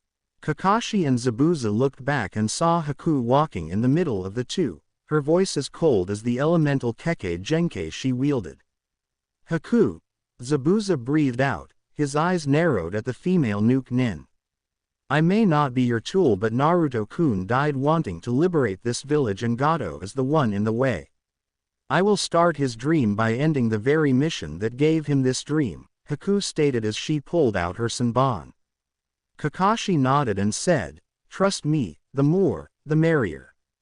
We are going to need all the help we can get outside of my squad protecting Tazuna. Kakashi had noticed, with pride of course, Sasuke and Sakura in the distance standing with the scared Tazuna behind them. He didn't even have to tell them to do it. So, 3 against 1, Kakashi heard the armored Iwa shinobi state before he chuckled lowly. You all should have bought more men. Zabuza scoffed and yelled, save your bravado for the demons in hell. Let's begin. Kakashi shouted before he, Haku, and Zabuza launched themselves toward the imposing armored shinobi from Iwa. But if any of them had noticed, the border around Naruto's wound began to glow a dull fiery reddish-orange. Let's begin. Kakashi shouted before he, Haku, and Zabuza launched themselves toward the imposing armored shinobi from Iwa. Kakashi was the first to meet Han straight on, his right fist colliding against the right forearm of the armored shinobi, but Kakashi quickly found himself being socked in the jaw, causing Kakashi to soar past Zabuza, who began to swing his blade from his side towards the Iwa Nin. Han sidestepped the first wide swing of the Kubikiri Hako, then ducked the second swing before kicking Zabuza in the stomach, sending Zabuza skidding backward. Before Han could follow up, Haku vaulted over Zabuza's body with 5 senbon clutched in her hand. With a flick of her wrist, the 5 senbon flew towards Han, but the Iwa shinobi disappeared in an explosion of steam. Haku landed on the ground and was quick to maneuver from side to side to avoid the quick jabs of the Iwa shinobi, but she failed to block the rather quick kick that struck her stomach, sending her flying towards a running Kakashi. Kakashi leapt over Haku as he completed a set of hand seals and shouted, Kaden, Gokaku no Jutsu. Fire style. Great Fireball Jutsu. Han eyed the giant fireball that was shot from Kakashi's mouth and couldn't help but chuckle as he slipped his right hand into his GI.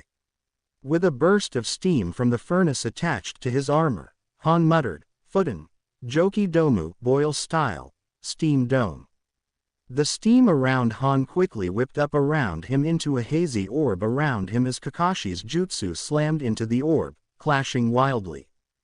The fire began to wrap itself around the dome before both the fire and the steam faded away, leaving Han standing in the middle of a medium-sized crater, on the patch of cement that was within his technique. Is that all? The shinobi questioned, much to the ire of all 3 of his opponents. Far from it, Zabuza growled. Haku. Despite wanting to separate from the man who had saved her, Haku knew that this was a serious situation and she would need to put that aside to assist them in this battle. Without missing a beat, the 2 Nuke Nin began to form several seals before the 2 ended in unison. Sweden. Suiryuden no Jutsu, Water Style. Water Dragon Jutsu, Hyoten. Hyoryu no Jutsu. Ice Style. Ice Dragon Jutsu. Zabuza and Haku shouted before their respective dragons came into existence. Seeing this made Kakashi smirk as an idea formed in his head. Let's put my affinity to use. Kakashi shouted as he formed his own hand seals before he exclaimed, Raiden, Ikazukiryu no Jutsu. Lightning Style. Lightning Dragon Jutsu. The three elemental dragons soared towards Han and began to meld together, and Han was momentarily surprised by this ingenious move. But a massive amount of steam came from his furnace, and with a smirk, he shouted, Futen. Namatsu Joki Domu, Boil Style. Dense Steam Dome. The multi-elemental dragons clashed against the enhanced steam dome, and for a moment, the dome seemed to start to weaken against the triple threat, but without warning. Both the Ice Dragon and Water Dragon swirled around the dome before evaporating completely, leaving the Lightning Dragon, which quickly died away as well. Zabuza, Kakashi, and Haku's eyes widened in shock at how their attacks broke down against the dome, but they quickly became uneasy at how the dome remained swirling around the Iwa Nin, compared to the last time. That uneasiness soon turned into horror as the steam from the dome began to thicken and swirl wildly until a large white dragon was seen swirling around Han's relaxed form. Futen. Keionryu no Jutsu, Boiling Style. Heat Dragon Jutsu. With a point, the dragon roared and launched toward the three shinobi. Haku immediately formed another set of seals and shouted, Hyoten, Makio Hyosho. Ice Style. Demonic Ice Crystal Mirror. A large dome of ice mirrors appeared to surround the three, but then Haku shouted, Hyoten, Makio Hyosho Kyutai Ice Style. Demonic Ice Crystal Mirror Sphere. The mirrors quickly surrounded and then enclosed the three, leaving no crack between them as Han's technique slammed into them hard, causing the entire sphere to shake, but their opponent's attack quickly dispersed. Okay. This is not going so well, Kakashi panted out in exhaustion, falling down to one knee. Zabuza agreed and leaned against his blade, panting as well. Yeah, Zabuza agreed, shaking the feeling back into his arms. I can see why Kiri wants his head on a pike.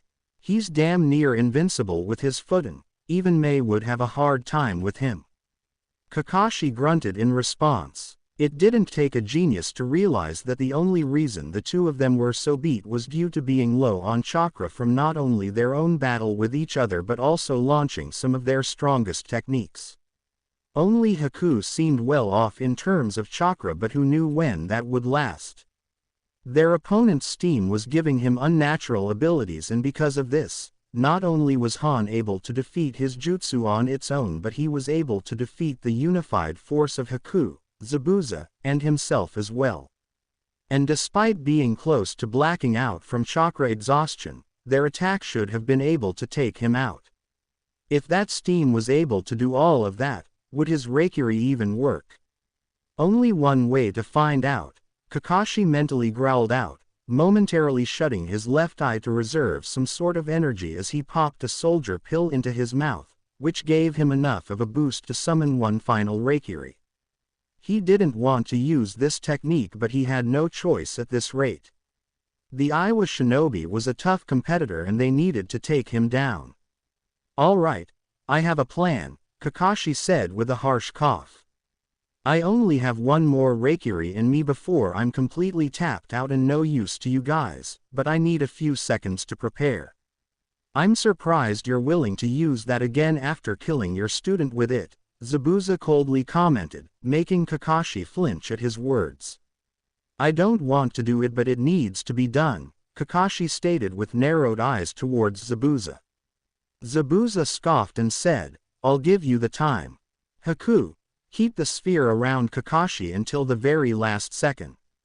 Understood, Zabuza, Haku responded, her voice controlled despite her heart hurting from the still open wound of Naruto's death. But as Zabuza turned around, the mirror before him cracked before exploding completely, revealing the fists of their opponent.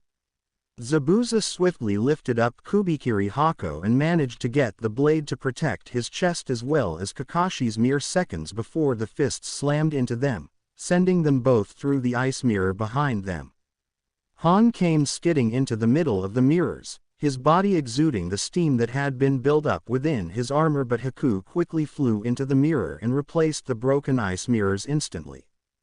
Han looked around and chuckled as he faced multiple images of Haku within the ice mirrors around him and asked, "Do you truly think that you can stop me with a dome of ice?" Haku held up a small kunai with her right hand and muttered, "We're about to find out." Village of Wave. Hav. Hataki Kakashi. Sensei. Are you okay?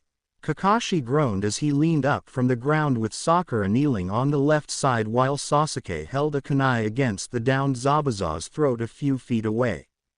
Despite being shielded by Zabuza's sword, the two of them were sent far down the bridge by the punch of Han, and Kakashi hadn't realized how powerful that punch was until he saw Sakura's green eyes staring down at him in concern. Kakashi gave his female student an eye smile and said, "I am fine, Sakura-san, but thank you for asking." Kakashi then turned his head to Sasuke and said, "You can move, Zabuza is no longer an enemy." He could see a shocked look appear on Sasuke's face, and for a moment, Kakashi was unsure if Sasuke would obey, but the genin did, and not a second later, Zabuza nailed the boy in the stomach. "Zabuza!" Kakashi yelled in outrage at Zabuza for hitting his student. "We are on the same side. You have no right hitting my student. Your student had a kunai to my throat. He is very lucky I didn't kill him." Zabuza responded coldly as he leaned up off the ground before he said, "TCH, that damn Iwa shinobi knocked us all the way here near the start of the bridge."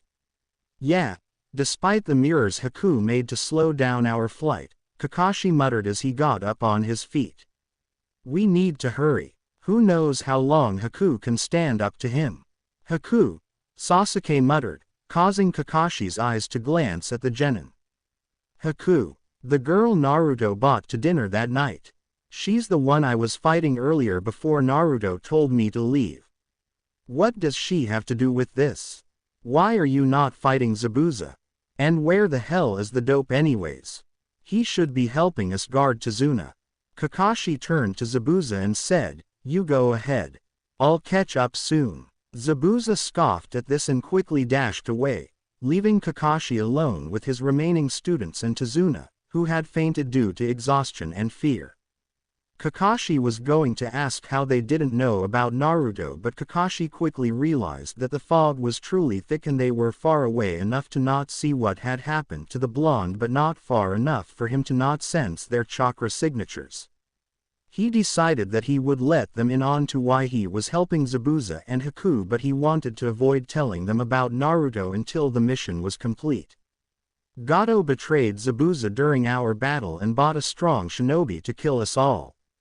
Because of this, Haku, Zabuza, and I teamed up to stop him." Sasuke and Sakura looked at each other in alarm at what they had missed by being back here, but then Sasuke shook his head, stepped forward, and said, "All right then, if this shinobi is stronger than you guys, then I'll come with to help." "There's no need, Sasuke," Kakashi replied. "The three of us are strong enough to handle it. You two continue to protect Tazuna." Kakashi then looked at the unconscious form of the man and sheepishly added, "Well, his sleeping form. Then how did you two get down here in the first place?" Sasuke asked with a sour frown, making Kakashi frown as well. "You and Zabuza don't look the coward type, and plus Haku is not with you, making me think you two were knocked all the way back here." "Come on, Kakashi-sensei, I can help." "No," Kakashi sternly said, a little peeved at Sasuke's refusal to accept his orders. "You will remain here with Sakura to protect Tazuna at all costs. You tell me to stay back, and yet Naruto is missing as well. Is he up there helping Haku?" Sasuke asked with a scowl on his face, making Kakashi hide a wince from him at the mention of Naruto. "Sasuke-kun," Sakura softly spoke, causing both Kakashi and Sasuke to look at her. Kakashi-sensei said it was he, Zabuza, and Haku were fighting this shinobi. He didn't say anything about Naruto. Sasuke seemed to realize this and slowly turned to Kakashi and asked, "So where is Naruto then? If he isn't up there with you, he didn't run away, did he?" Kakashi realized that there was no point in hiding it anymore, considering that they would be told anyways. Taking a deep breath, Kakashi said, "During my battle with Zabuza, before the new shinobi arrived, Naruto took an attack meant for Zabuza to save Haku's life. He didn't make it. Naruto's gone. Gone." Sasuke stuttered with a stunned expression. "And no, that can't be right. Naruto can't be gone." Kakashi saw Sakura fall to her knees as her bottom lip trembled and her green eyes became wet with unshed tears before he turned back to Sasuke's stunned face and said, "I'm sorry, Naruto's dead." "That can't be right," Sakura shouted, tears spilling down her face. "Naruto is too stupid to die. He can't be dead." "He is," Kakashi responded to her with sympathy. It was never easy breaking news like this to the teammates of the departed, but had to break the news to them now before they wound up victims as well. Kakashi looked away from Sakura when she began to uncontrollably sob and then turned to Sasuke. "Stay here. I do not wish to bury another one of my students on this day." Kakashi turned around and dashed away from the two, guilt tearing into his heart at the entire situation. He knew that he shouldn't have left the way he did, but he had a mission to finish. He would deal with the fallout later. Village of Wave. Hyoten no Haku. With unmatched speed, Haku dashed from mirror to mirror with two kunai in her hands, using each dash to slash at her enemy within her grasp. But each time her kunai met his armor, he would grunt but look no worse for wear, and it was concerning her greatly. She had already used quite a lot of chakra during these last few minutes and her speed was taking a dip in response. Nearly twice, he had almost caught her mid-dash, but because of her additional jutsu, she was exerting far more energy. But she couldn't give up now. She had to take him down in order to take out Gato, keeping the promise Naruto had made before he died. After another quick slash and dash into the mirror, Haku tried to hide her panting as Han stood in the middle of the sphere, steam slowly rising to the ceiling of the ice sphere. Haku glanced up at the ceiling and reinforced her jutsu strength and immediately dashed out of the mirror to the back of Han, but while she was able to strike his back, when she was heading towards the mirror to her upper right, Han was inches away from grabbing her foot. Haku flashed to the mirror to the upper left of Han and dashed from it and landed a slash to his mask before dashing into the mirror to his lower right. Haku wasted no time in flashing into the mirror above him, then melding from the other side of the sphere and quickly completed several seals before she slammed her palms on the mirror beneath her and shouted, "Hyoten! Susho no Arashi Ice Style, Crystal Storm." Quote, all of the ice mirrors began to crack ominously from within the sphere her opponent was trapped in, and the moment she leapt away, the entire sphere exploded into millions of shards that seemed to hover around Han, who Haku noticed was looking around the shards of ice. Haku landed on the ground and did one seal with her right hand before she shouted, "Jutsu Punish," while closing her hand into a fist. The ice shards immediately soared towards the Iwa shinobi, but before any of them could strike him, a shout of, "Futen! Kairiki Muso, Boyle Style, Unrivaled Strength," reached her ears. Seconds later, a large burst of steam exploded from Han's body, causing the ice shards to evaporate mere seconds before they were to skewer him alive. Never use ice against someone known as Joki no Oni, Haku heard the man exclaim with a laugh, possibly at the attempt her trying to fend him off. "HMPH, my ice will strike you down, no matter how strong that steam is," Haku stated coolly, not betraying the panic she was feeling at this moment, but then she happened to turn her head to see Naruto's body. Naruto-kun, did he panic before he was killed? Haku asked herself as she eyed his body, her eyes slightly softening. He must have.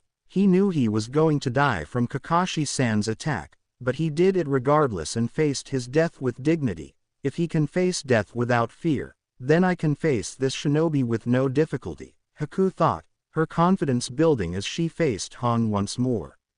You stand in my way in killing Gato. I will defeat you at any cost, Haku coldly stated while her eyes narrowed behind her mask.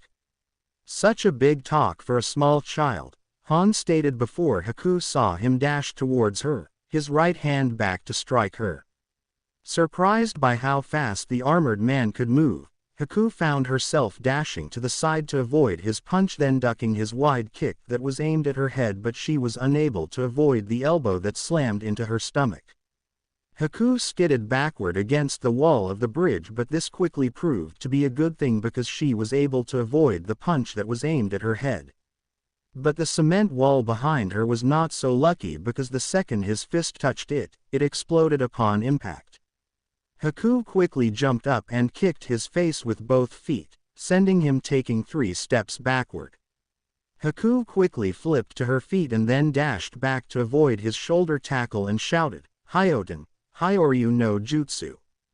Her ice dragon launched itself toward Han, who quickly blew out a large amount of steam and said, Futen, Shinjoki no Yoroi, boiling style.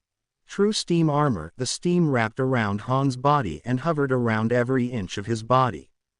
Just as the ice dragon was about to strike him down, Han roared, Futen, Shinjoki Bakua, boiling style, true steam explosion.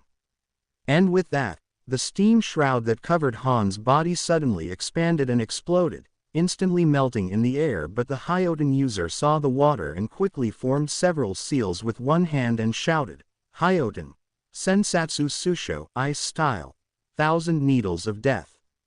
The water from the melted ice dragon quickly became shards of ice that instantly started to rain down on the Iwa shinobi, but Han himself was able to switch himself with a brick, allowing it to be skewered by Haku's attack.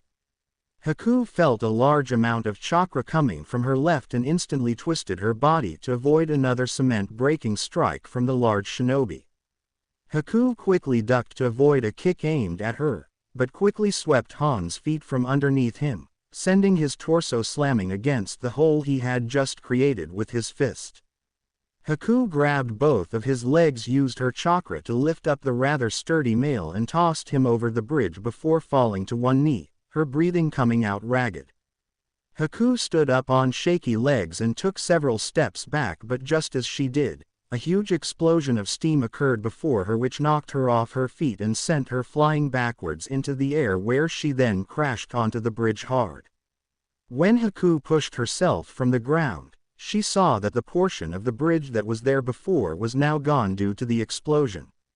But what she also saw was the body of Naruto hanging over the edge of the bridge that was no longer there. And he was beginning to slink off the edge until he fell off.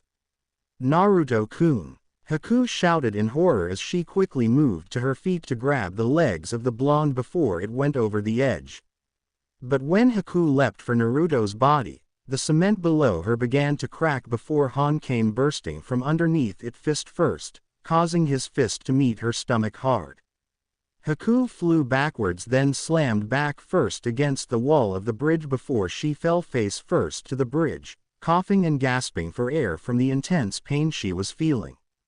And it wasn't all from the punch.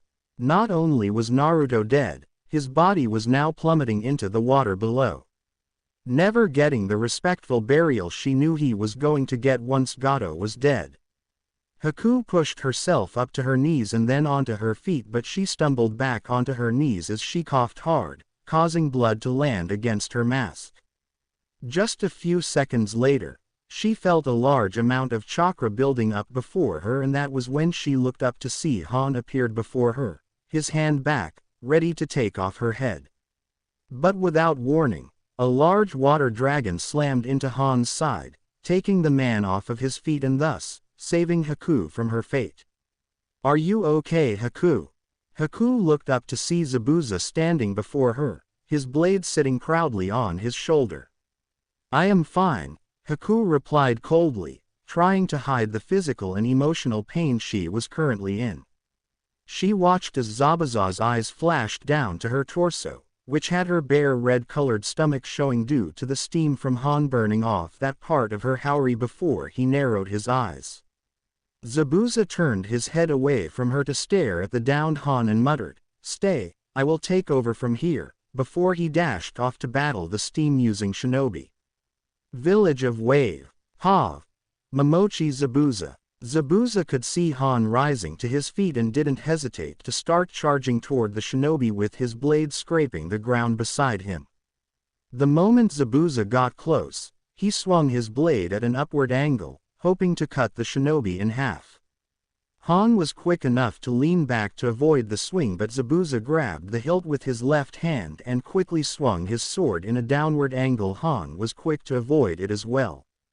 Zabuza twisted his body, switching the hands that were holding his blade, and swung it hard to try to bisect Han, but the Iowa shinobi stepped back to avoid it but didn't get too far due to Zabuza instantly following up the wide swing with a kick to the gut. Zabuza followed Han, who had stepped back from the kick and delivered 3 quick lunges with the tip of his blade. Han maneuvered away from the lunges but was once again caught by surprise by the sudden twist and kick by Zabuza, which nailed him in the chest. Zabuza got into a kneeling position with the blade before him and dashed forward sharply, causing the cement to rise in front of the blade before swinging the blade upward, but Han managed to switch out with a block of cement just seconds before he was cut in half. Just as the cement block just was, Zabuza growled at this and quickly turned around and blocked an oncoming strike from Han's right hand with his blade, causing his feet to skid against the ground below. Zabuza felt a bead of sweat slide down the right side of his face as he forced more chakra into his arms to keep them sturdy against the fist of the Iowa shinobi. He refused to let his opponent see his weakness.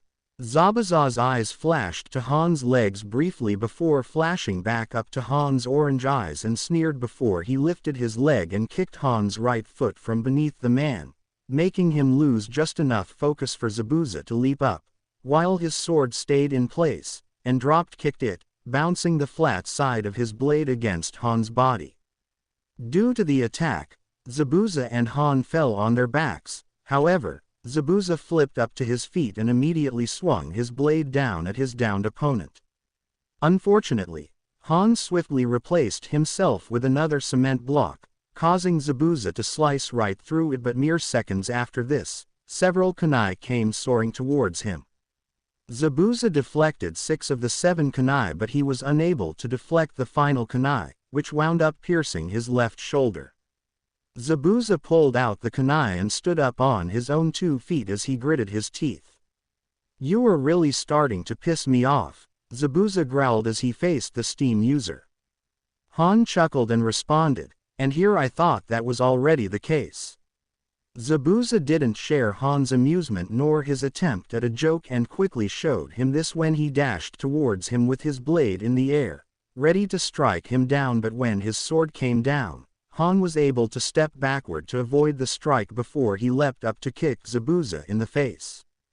Zabuza's back slammed against the wall of the bridge, which caused him to drop his weapon, and took a single step forward and saw Han's fist coming towards him.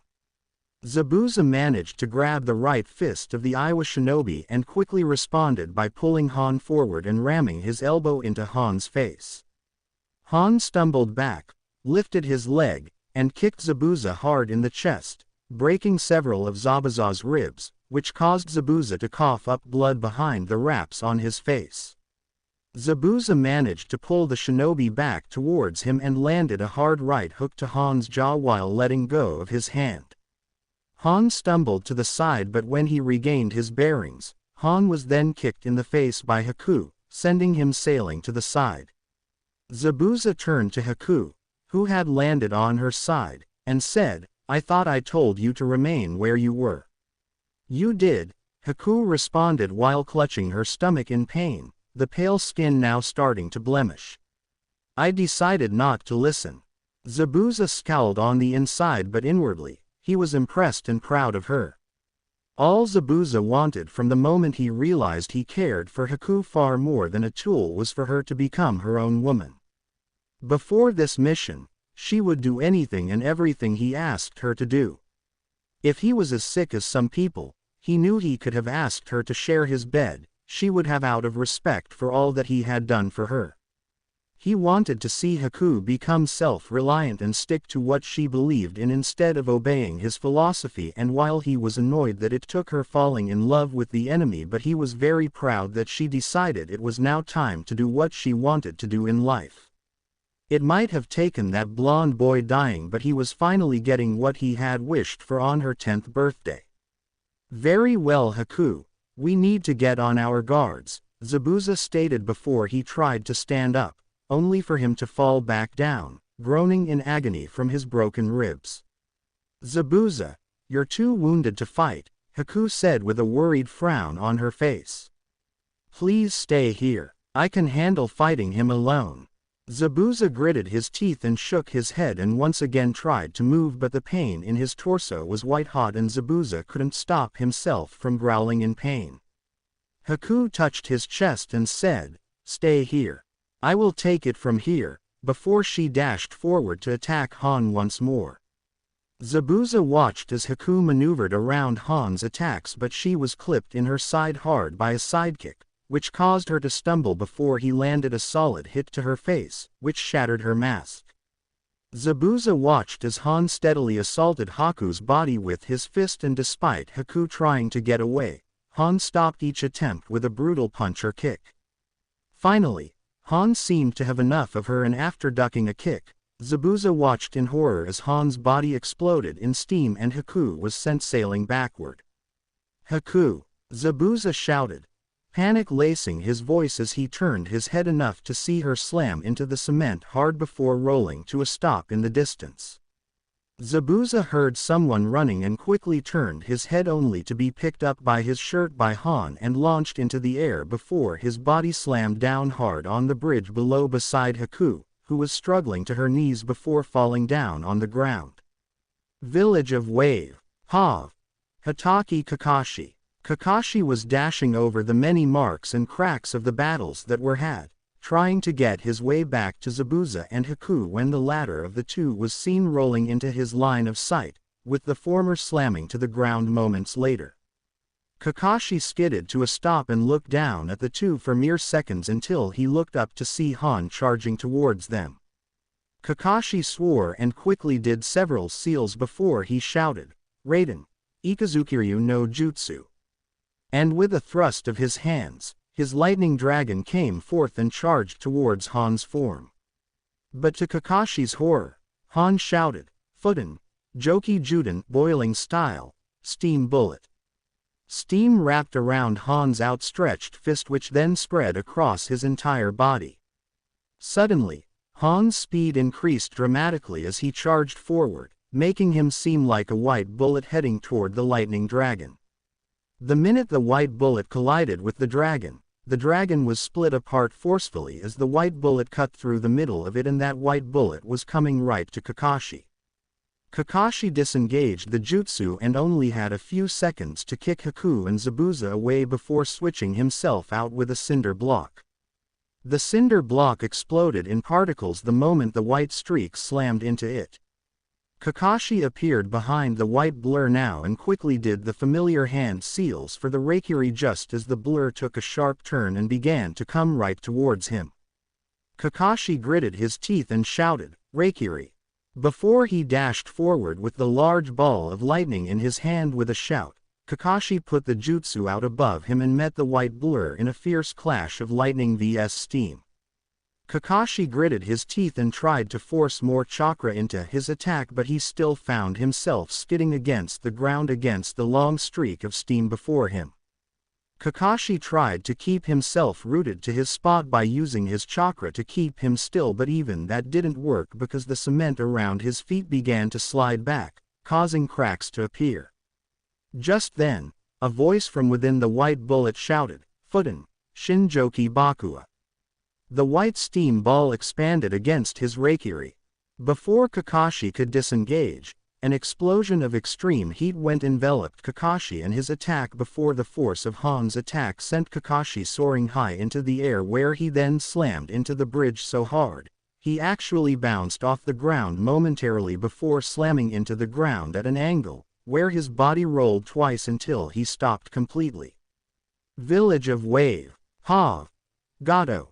Gato watched through his binoculars in glee as Han stood victorious against the pesky demon, and his ice whore along with the famed copycat shinobi.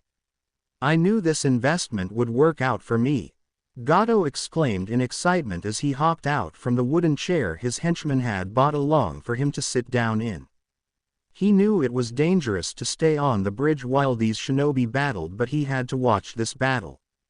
He wanted to see that smug bastard Zabuza stomped into oblivion by his superior while the ice whore was taken as his personal concubine. Gato looked back at his henchman and said, "Let us go. It's time for me to see the life drain from the eyes of these shinobi." Village of Wave. Ha! Hyoten no Haku vs Joki no Oni. Han couldn't help but allow a smirk to appear. He had done what many couldn't claim to do. He had taken out not only one of the famed swordsmen of Kurigakure no Sato and his apprentice, but he also just took out the famed copycat shinobi, Hitaki Kakashi. And he didn't even have to use Kokuo's chakra. Though if he had known how quick this battle would have been, he would have used the demonic chakra as quickly as possible. So, is that all there is from Momochi Zabuza and Hitaki Kakashi?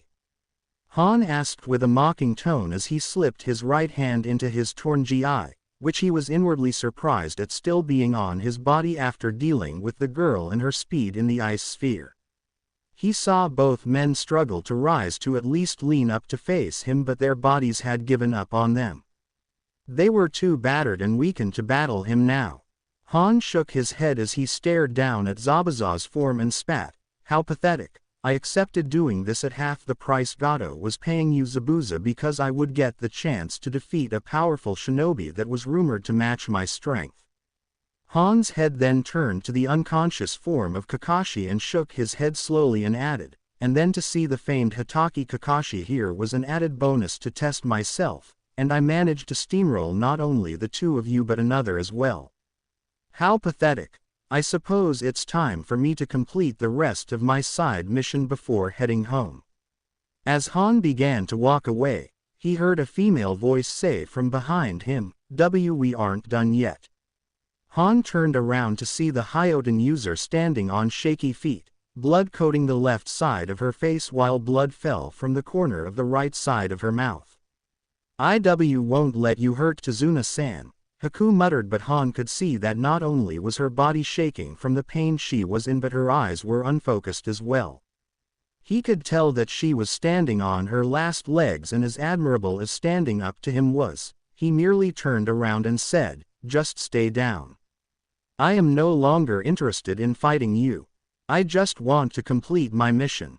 But he was quickly stopped when he heard the whistle of a kunai slicing through the air coming closer to him, where he then felt the kunai slice against his right shoulder, which caused him to stop. Han turned around and said, "You still wish to fight, despite me trying to spare you? Very well, I will end your life since you seem to want that." Futen. Joki Juden. Steam exploded from Han's armor as he charged towards Haku at breakneck speeds, but Haku quickly dodged to the side to avoid the oncoming steam-covered shinobi and quickly grabbed the unconscious Kakashi and hoisted him over her shoulder. Futen. Joki Juden. Haku once again avoided the shinobi by rolling to the left side of the bridge toward Zabuza. She swiftly hoisted her former master's body over her bare shoulder and then vaulted over the bridge before Han's fist slammed through the cement. Haku gritted her teeth as she hung upside down underneath the bridge and quickly ran to the other end of the bridge where the village would be, needing to get away as quickly as possible. Han looked over the edge of the bridge and let out a low chuckle as he felt her chakra signature running towards the end of the bridge where the other two chakra signatures were, and murmured, "Run as fast as you can, Hyoten user, you won't get far." Han smirked and immediately began to charge forward to where he expected Haku would be. Village of Wave. Ha! General, what the hell do you think you're doing here?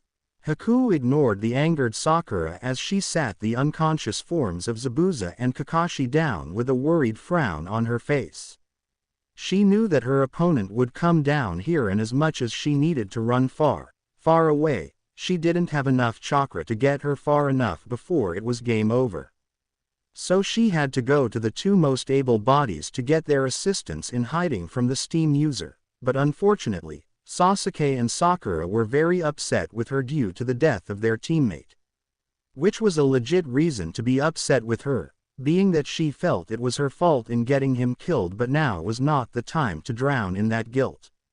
She had to get Zabuza and Kakashi out of there before it was too late. Haku stood up to turn around to face Sasuke but was stopped when Sakura suddenly appeared before her, anger in her jade-colored eyes. "How dare you show your face here?" Sakura asked her, making Haku narrow her own eyes. "We have no time for this," Haku told her, but as she tried to move to the side, Sakura instantly stepped in her way again. "We will make time," Sasuke told her as he quickly joined Sakura's side, his black eyes radiating hatred for her. "You are the reason that Naruto is dead. The least you can do is tell us why. And I will once this is all over, but we need to get out of here before he gets here," Haku promised, her voice taking on a pleading tone as her worry continued to increase. The longer she remained here, the shorter their chances were to get away. "No," Sakura shouted. "Naruto may have been an idiot, but he was our idiot. Our friend, and he's gone now. We need to know why.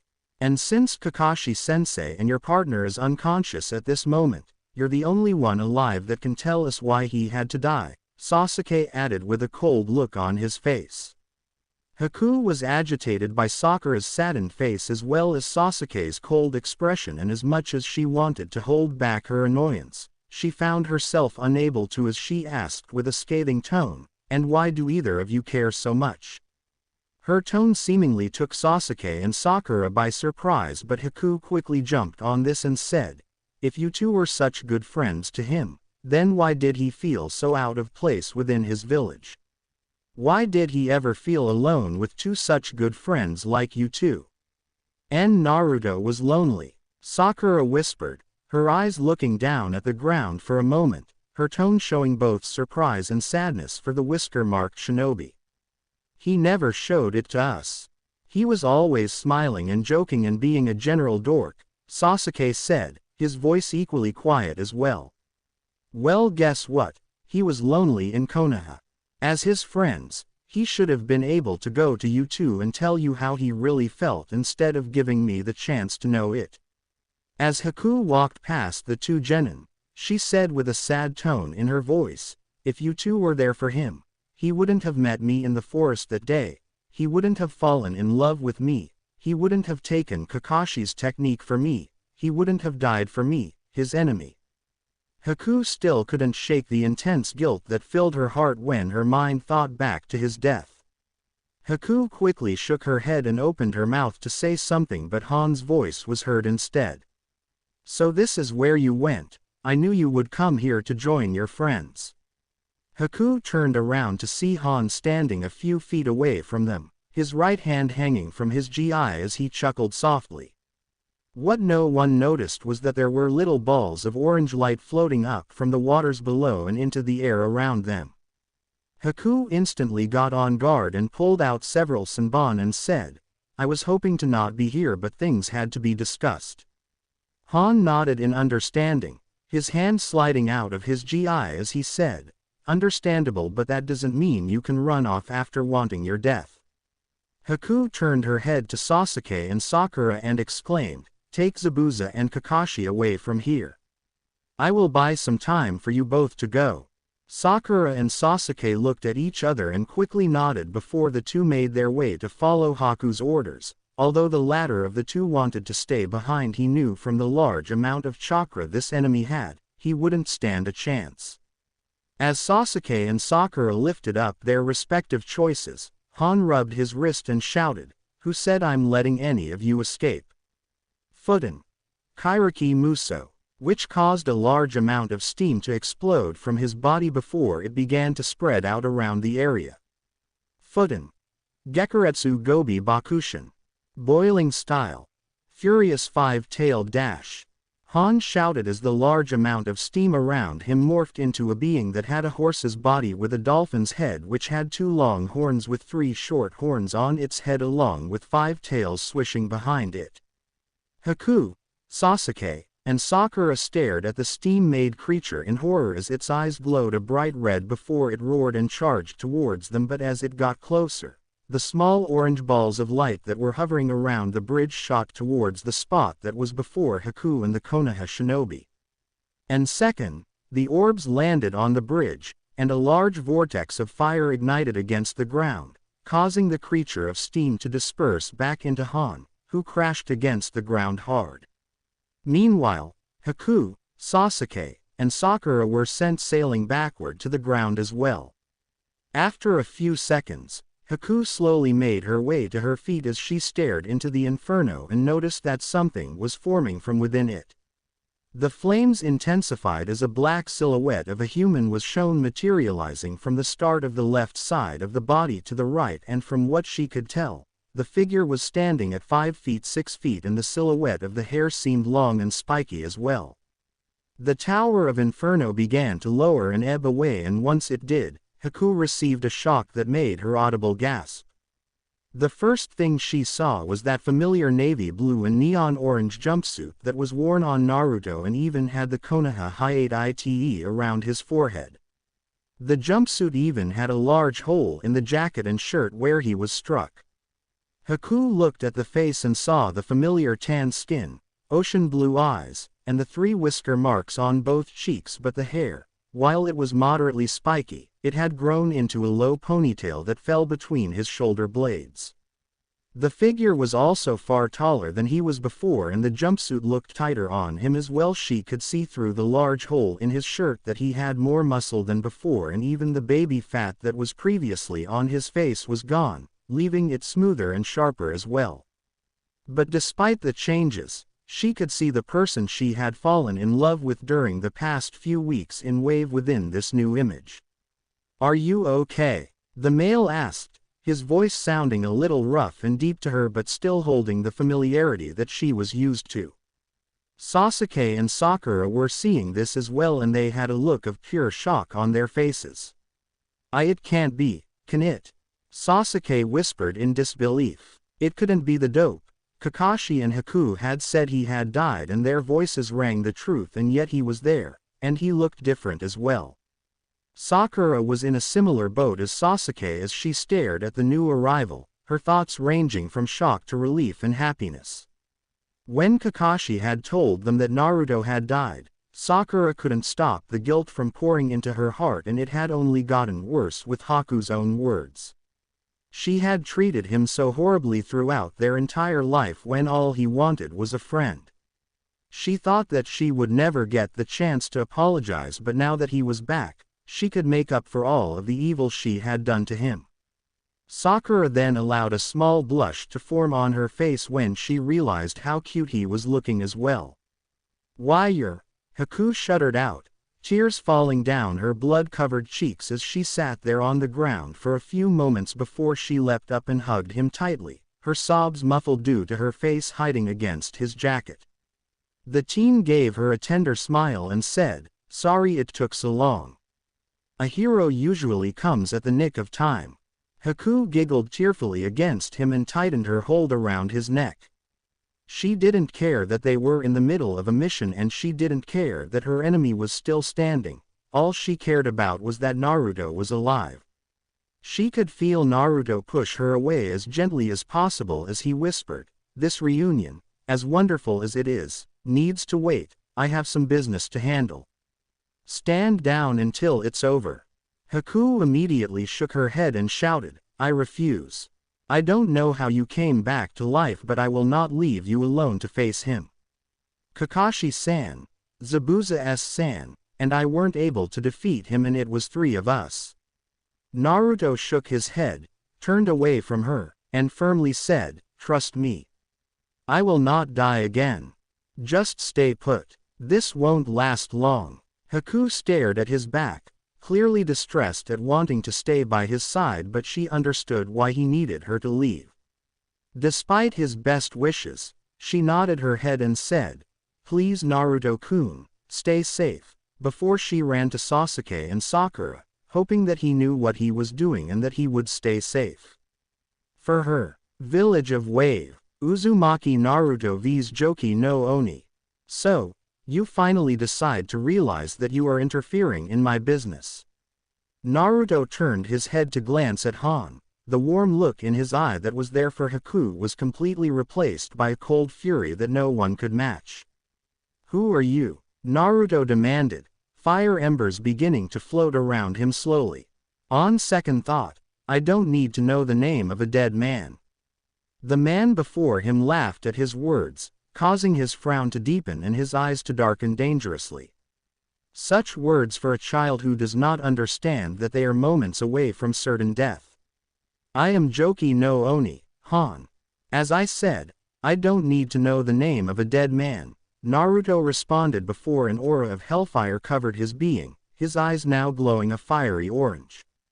Han laughed at this and immediately charged at Naruto at top speed, his right arm back, but the second Han came close, Naruto's body vanished in flames and ashes, leaving Han to punch said ashes. Naruto swiftly appeared behind Han and threw a right, flame-covered fist that slammed at the base of Han's spine hard enough for the armor to crack. Han quickly turned around to throw a steam-covered punch, but Naruto dodged it and delivered a hard right jab to his face before leaning forward to land a left uppercut with flames covering his left hand, sending Han shooting into the air and to the ground moments later. Naruto let a cruel smirk appear on his face as he reared his right arm back, waiting for Han to stand up, and the minute he did, Naruto lunged his right arm forward, and a thick strand of hellfire shot out from his wrist and towards Han, with the end of the hellfire shaped like a kunai. Seeing this, Han quickly shouted, "Futen, Joki Domu." Steam shot out from his armor and once again, the steam warped into a dome, but the stream of hellfire shot straight through the dome as if the dome didn't exist and slammed into Han's armored chest. Han was stunned by this. That wasn't possible. Nothing could go within his Joki Domu, nothing, but somehow, this had not only done just that, but it went through his armor. He could even feel the hot steel stabbing within his ribcage, and had he not worn the armor, it would have pierced his heart, killing him. The flames quickly cooled down and faded away, revealing a silver chain that Naruto was now holding in his hand. Naruto gripped the end of the chain with one hand while wrapping his free hand in front of the chain and pulled on the chain hard as he yelled, "Get over here." Han's feet scrapped against the ground hard before he was finally pulled forward towards Naruto, and the minute he came in reach, Naruto's feet exploded into fire. Naruto performed a back flip just as the chain disappeared and nailed Han hard under the chin and completely breaking his mask and the front of his armor, sending the steam user flipping backward in unison with Naruto, with the only exception of Naruto landing on his feet while Han slammed down on his back. Naruto watched as Han looked up and rolled back on his feet before dashing back, obviously trying to gain some distance from his opponent, but Naruto instantly lunged his left hand out and the same stream of hellfire came flying out of his wrist and towards Han. This time, Han managed to avoid being struck by it and launched himself towards Naruto with a shout of, "Futen, Joki Juden." Naruto watched as the steam bullet came charging for him, and instead of moving, Naruto ignited the hellfire in his hand and summoned more of it to wrap around his body. Naruto quickly dashed forward with his fist back, and just as he got close, he moved his arm forward, and immediately, the two forces collided. The clash seemed to last a lifetime compared to several seconds until the steam began to ebb away, leaving Naruto's fist to collide against Han's armored fist, which immediately shattered upon impact, breaking every bone from Han's hand to his elbow. Han's eyes widened in agony as the flame-covered fist left his broken hand and came inches towards his face, but Han quickly switched himself out with a small brick, causing Naruto's hand to shatter that completely. Naruto's face morphed into a look of annoyance as he lowered his right hand and placed it somewhat behind his back as Han appeared a few feet away, his left hand bleeding and bruised. Han clutched his left hand and stared at the small teen with a look akin to shock. This surely was a joke. He had to have been. His armor couldn't have been ripped in half by a basic move like that. His armored mask couldn't have shattered from a move like that. And his hand shouldn't be broken at all by this. This wasn't right at all. What the hell was going on? Village of Wave. Hav. General. Haku couldn't believe what she was seeing. Naruto had not been alive for less than 10 minutes and he was doing more damage than she, Kakashi, and Zabuza combined. What the hell had happened to him? You look shocked, Haku-san, Sakura stated as she stared at the Hyoten user in concern. I am. Naruto-kun is doing so much damage to him and even bypassed his attacks, Haku replied with a stunned look on her face. You act as if this is a miracle or something, Sasuke told her, albeit also surprised due to the skills Naruto was showing. Before seeing all of this, all Sasuke knew of Naruto was that he made tons of clones and had a huge amount of chakra, but now, apparently, things were hidden from them all. Did Kakashi know about his skills? It is, Zabuza-san, Kakashi-san, and I fought against him for an endless amount of time and yet we never damaged him like this. We couldn't bypass his steam either and yet Naruto-kun was able to do it without any difficulty, Haku explained, shocking both Konoha shinobi silent. Whoa. I didn't know Naruto was so strong, Sakura said with a look towards her blonde teammate, who was currently engaged in a fierce stare down with that other shinobi. Cha, he is truly whooping that. You take him down, Naruto, and show him who is the boss. Inner Sakura shouted as she punched the air, making the real Sakura sigh a bit. Village of Wave. Uzumaki Naruto vs Joki no Oni. How is this possible? Han asked, completely in awe as he felt the cold air of Wave hit his exposed and wounded chest. No Kaden jutsu could have ever broken through my defenses. Not my jutsus and not my armor. What the hell is this? Naruto narrowed eyes and gave a rather cruel smirk. That's the thing about my techniques. They aren't Kaden jutsus, and to make it better, my attacks are no ordinary flame either. This is the power of the Netherrealm's hellfire and I have not been able to use it in some time. The Netherrealm? Han questioned. Yes, and unfortunately for you, dead man, you are my test subject to see how powerful it has become. Naruto let out a rather demonic laugh as he ignited the hellfire within his left hand and around his body. Han could see the flames swarm around the young man and smirked.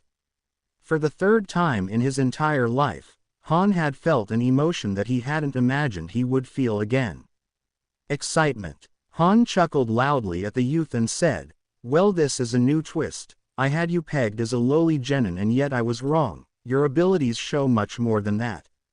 Han chuckled again. But I'm afraid you won't be able to test these skills on me.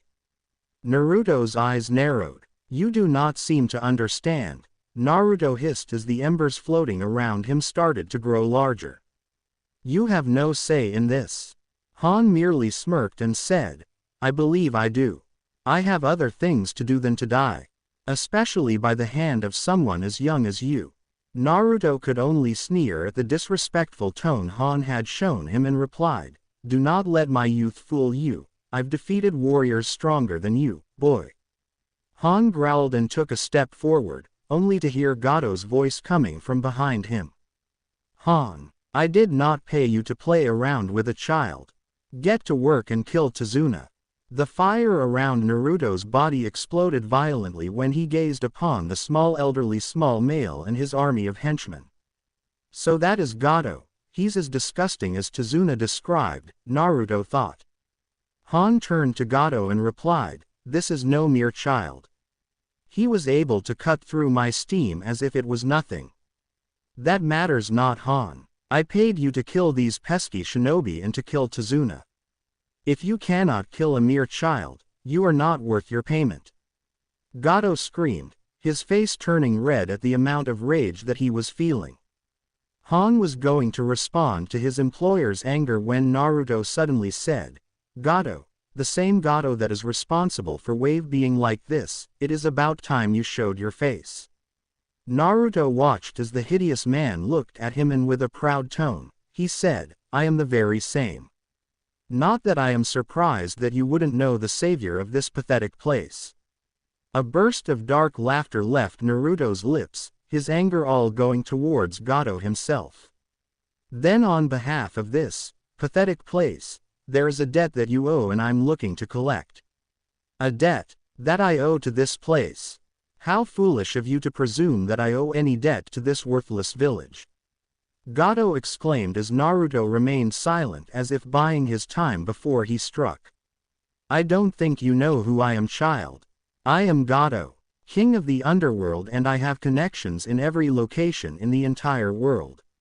I have, can, and will buy as many villages as use up all the resources I please to get what I desire, and no one, man or child, is going to stop me," Gato boasted loudly before he turned to Han and said, "And as for you, you will go there and kill this insolent worm and his friends, get that ice whore and kill Tazuna. Do you understand?" Han narrowed his eyes at the man and said, "Listen up, you sniveling fool, the only reason I am here is because I wanted to fight Momochi Zabuza. I have defeated him and Hitaki Kakashi to boot. I wanted to finish this mission to get my pay and go home, but listening to you boast like an idiot and speak down to me as if I was one of your pathetic little henchmen has crossed the line. I am finished. Our deal is off. I'm going home." What? Gato exclaimed in horror as Han began to walk away from Gato and toward Naruto himself. "You can't do this," Gato screamed, but Han continued to ignore him until he came up face to face with Naruto, who scowled up at him. "You and I, on the other hand, are far from over," Han stated as he narrowed his eyes at the blonde shinobi before he smirked and said, "I heard the Hyoten user call you Naruto. Knowing your name and knowing you come from Konoha, I will find you and we will finish this." Han then leaned down and whispered into the blonde's ear, "And when we do meet, I will introduce you to my demon, Kokuo." And with those words, Han leaned up and walked past Naruto and past the ground, but Han did take time to nod and smirk and Haku, who scowled in return. Naruto watched Han leave from the corner of his head and shook his head at the cowardice of Han, but decided to let him go for now.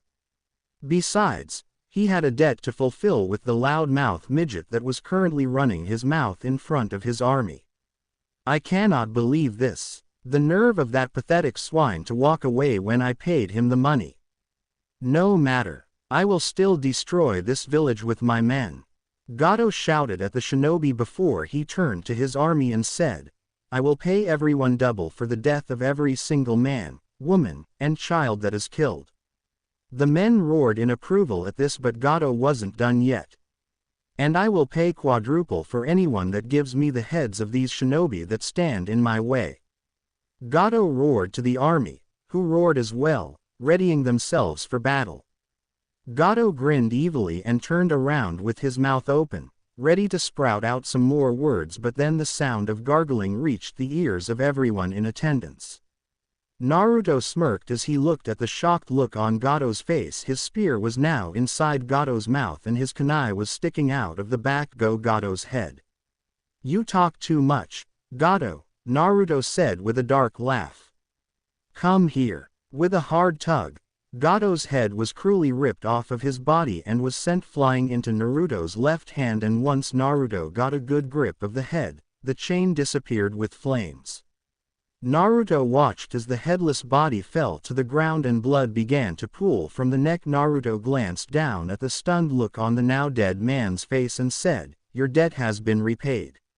Naruto tossed the head down to the ground and eyed the army, who were spooked beyond belief, and with a smirk, Naruto asked, "What is wrong? You all were prepared to kill us moments before. What changed?" The men looked at each other in fear, but a random male, wearing a police uniform, said, "I don't know about you guys, but he's only one kid. We can take him." Another guy, also wearing a police uniform, said, "Yeah, but I don't want to end up like Gato, I'd rather just surrender." The first man scoffed and said, I'm not afraid of this runt. He can't kill us all." Some of the men on the right of the first uniformed male roared in agreement while the second half seemed afraid to even hold their weapons. The first uniformed man scoffed at the cowardice of the rest and looked at the 20 men that agreed with him and said, "Now let's kill this runt, for the boss." The 20 men roared, and together with their leader, they all charged towards Naruto, who merely smirked. Without warning, over 50 clones of Naruto appeared with a burst of fire, causing the 20 men to skid to a stop immediately. The first uniformed man stopped as well as every single one of Naruto's clones, and all of them wore a rather evil smirk on their faces. "So, the true Naruto said with an amused grin on his face. "Still want to try your luck?" The 20 men, along with the uniformed man, dropped their weapons and held up their hands, along with the 20 other men as well. "We surrender." Naruto laughed softly and said, "I thought so."